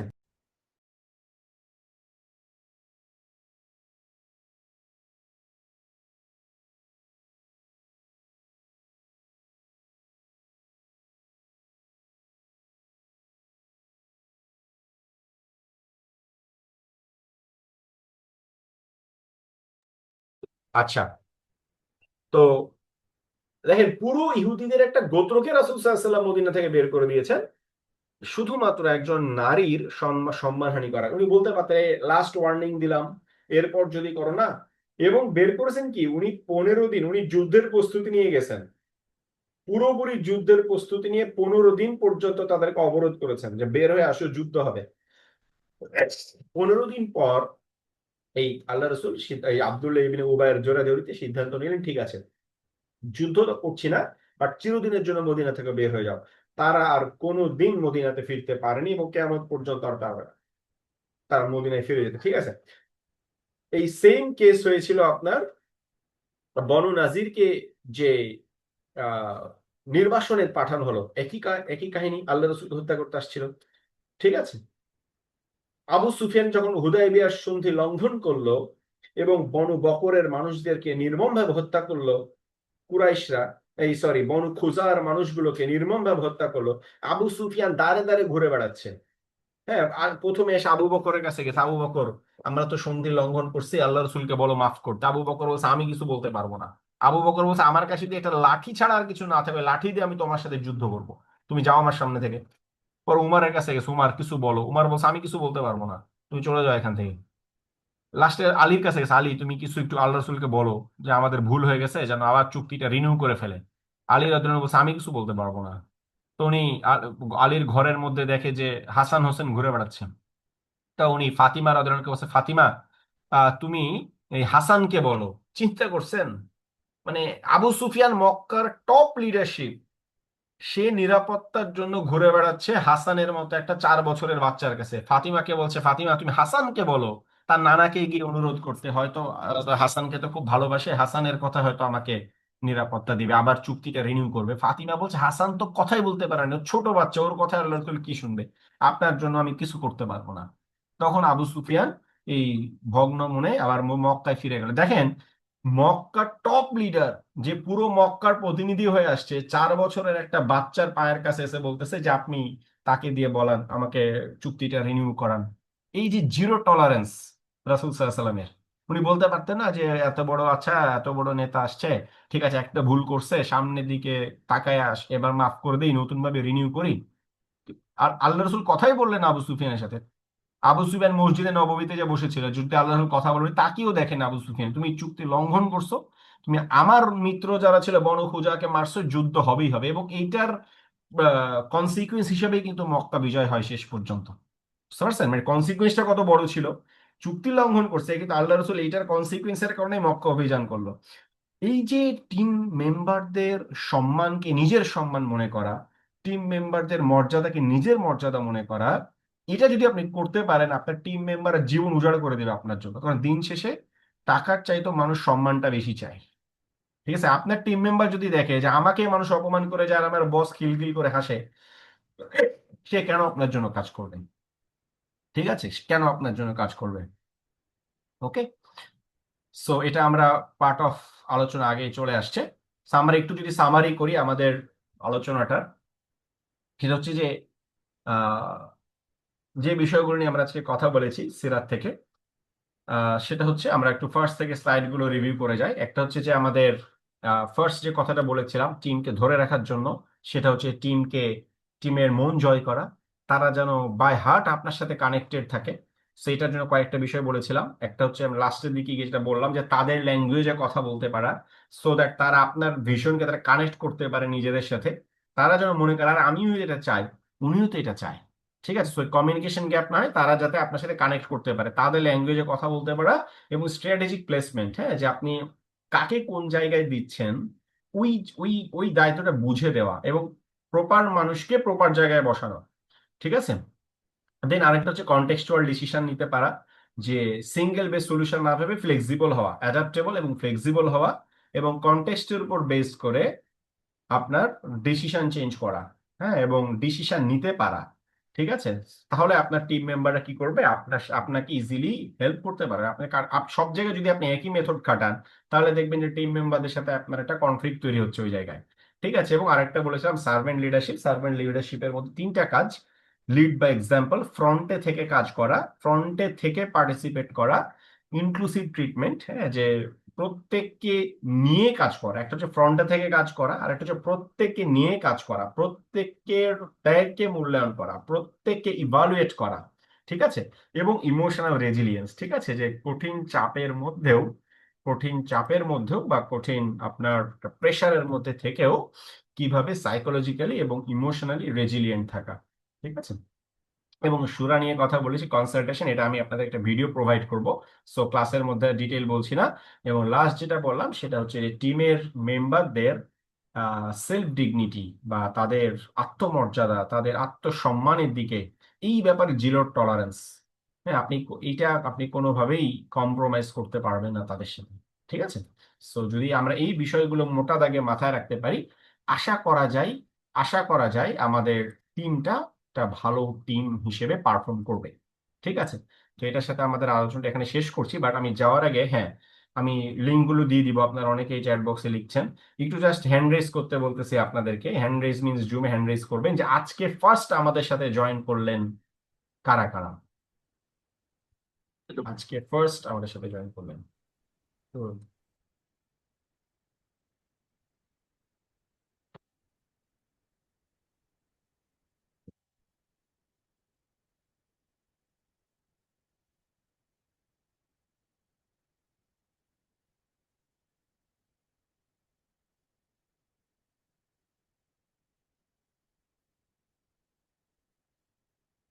ওকে, অনেকেই জয়েন করছেন। আচ্ছা, 1 মিনিট, আমি একটু ইয়াটা করে নিই, দাঁড়ান।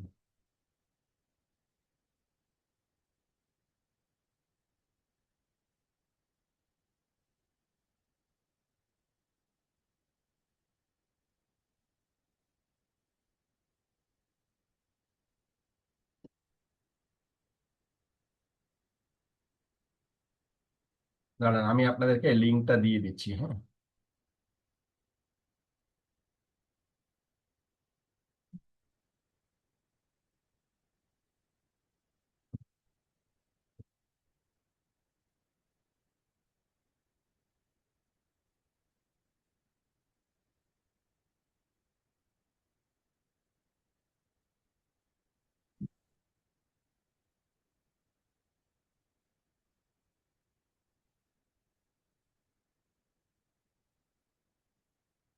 এই যে আপনারা কমেন্ট বক্সে দেখেন, আমি আমাদের টেলিগ্রাম চ্যানেল লিঙ্কটা দিয়েছি। এই টেলিগ্রাম চ্যানেল আপনারা জয়েন করবেন। এখানে জয়েন করলে আমাদের সমস্ত প্রোগ্রামের আপডেট, আমাদের others free class, free programme, everything এখানে পাবেন। আর হচ্ছে যে আমাদের এই কন্টেন্ট গুলো এখানে দেওয়া আছে, ঠিক আছে। হোয়াটসঅ্যাপ গ্রুপ লিঙ্ক দিয়েছি আপনাদেরকে। আমাদের ইসকন ইনস্টিটিউটের ইউটিউব চ্যানেলটা ফলো করতে বলছি, আর আমার ইউটিউব চ্যানেলটা ফলো করতে বলছি। লিঙ্ক গুলো এখানে দেওয়া আছে। আমার ইউটিউব চ্যানেলে গেলে দেখবেন দুইটা একটা প্লেলিস্ট আছে, সিরাত থেকে জীবনের পাঠ। হ্যাঁ, গত রমজানে আমরা করেছিলাম 30 দিনে 30টা ভিডিও আপলোড করেছিলাম আমরা সিরাত থেকে। সিরাতকে আমাদের লাইফের সাথে কানেক্ট করে কি শিক্ষাগুলো আমরা ওখান থেকে এক্সট্রাক্ট করতে পারি। সো ওর মধ্যে ওই যে কনসালটেশনের যে পয়েন্টটা বলেছি বা ওইটা হচ্ছে যে ওখানে আছে। আর আরেকটা প্লেলিস্ট আছে দেখবেন আমার ইয়ার মধ্যে, ইউটিউব চ্যানেলের মধ্যে।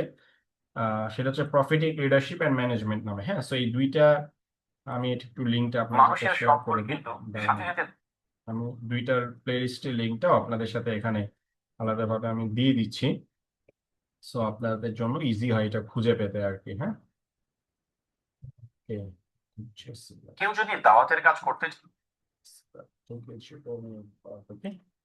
সো এই যে দুইটা ইউটিউব প্লেলিস্ট আমি দিয়ে দিলাম, তারা এটা ফলো করতে পারেন। ওকে, আর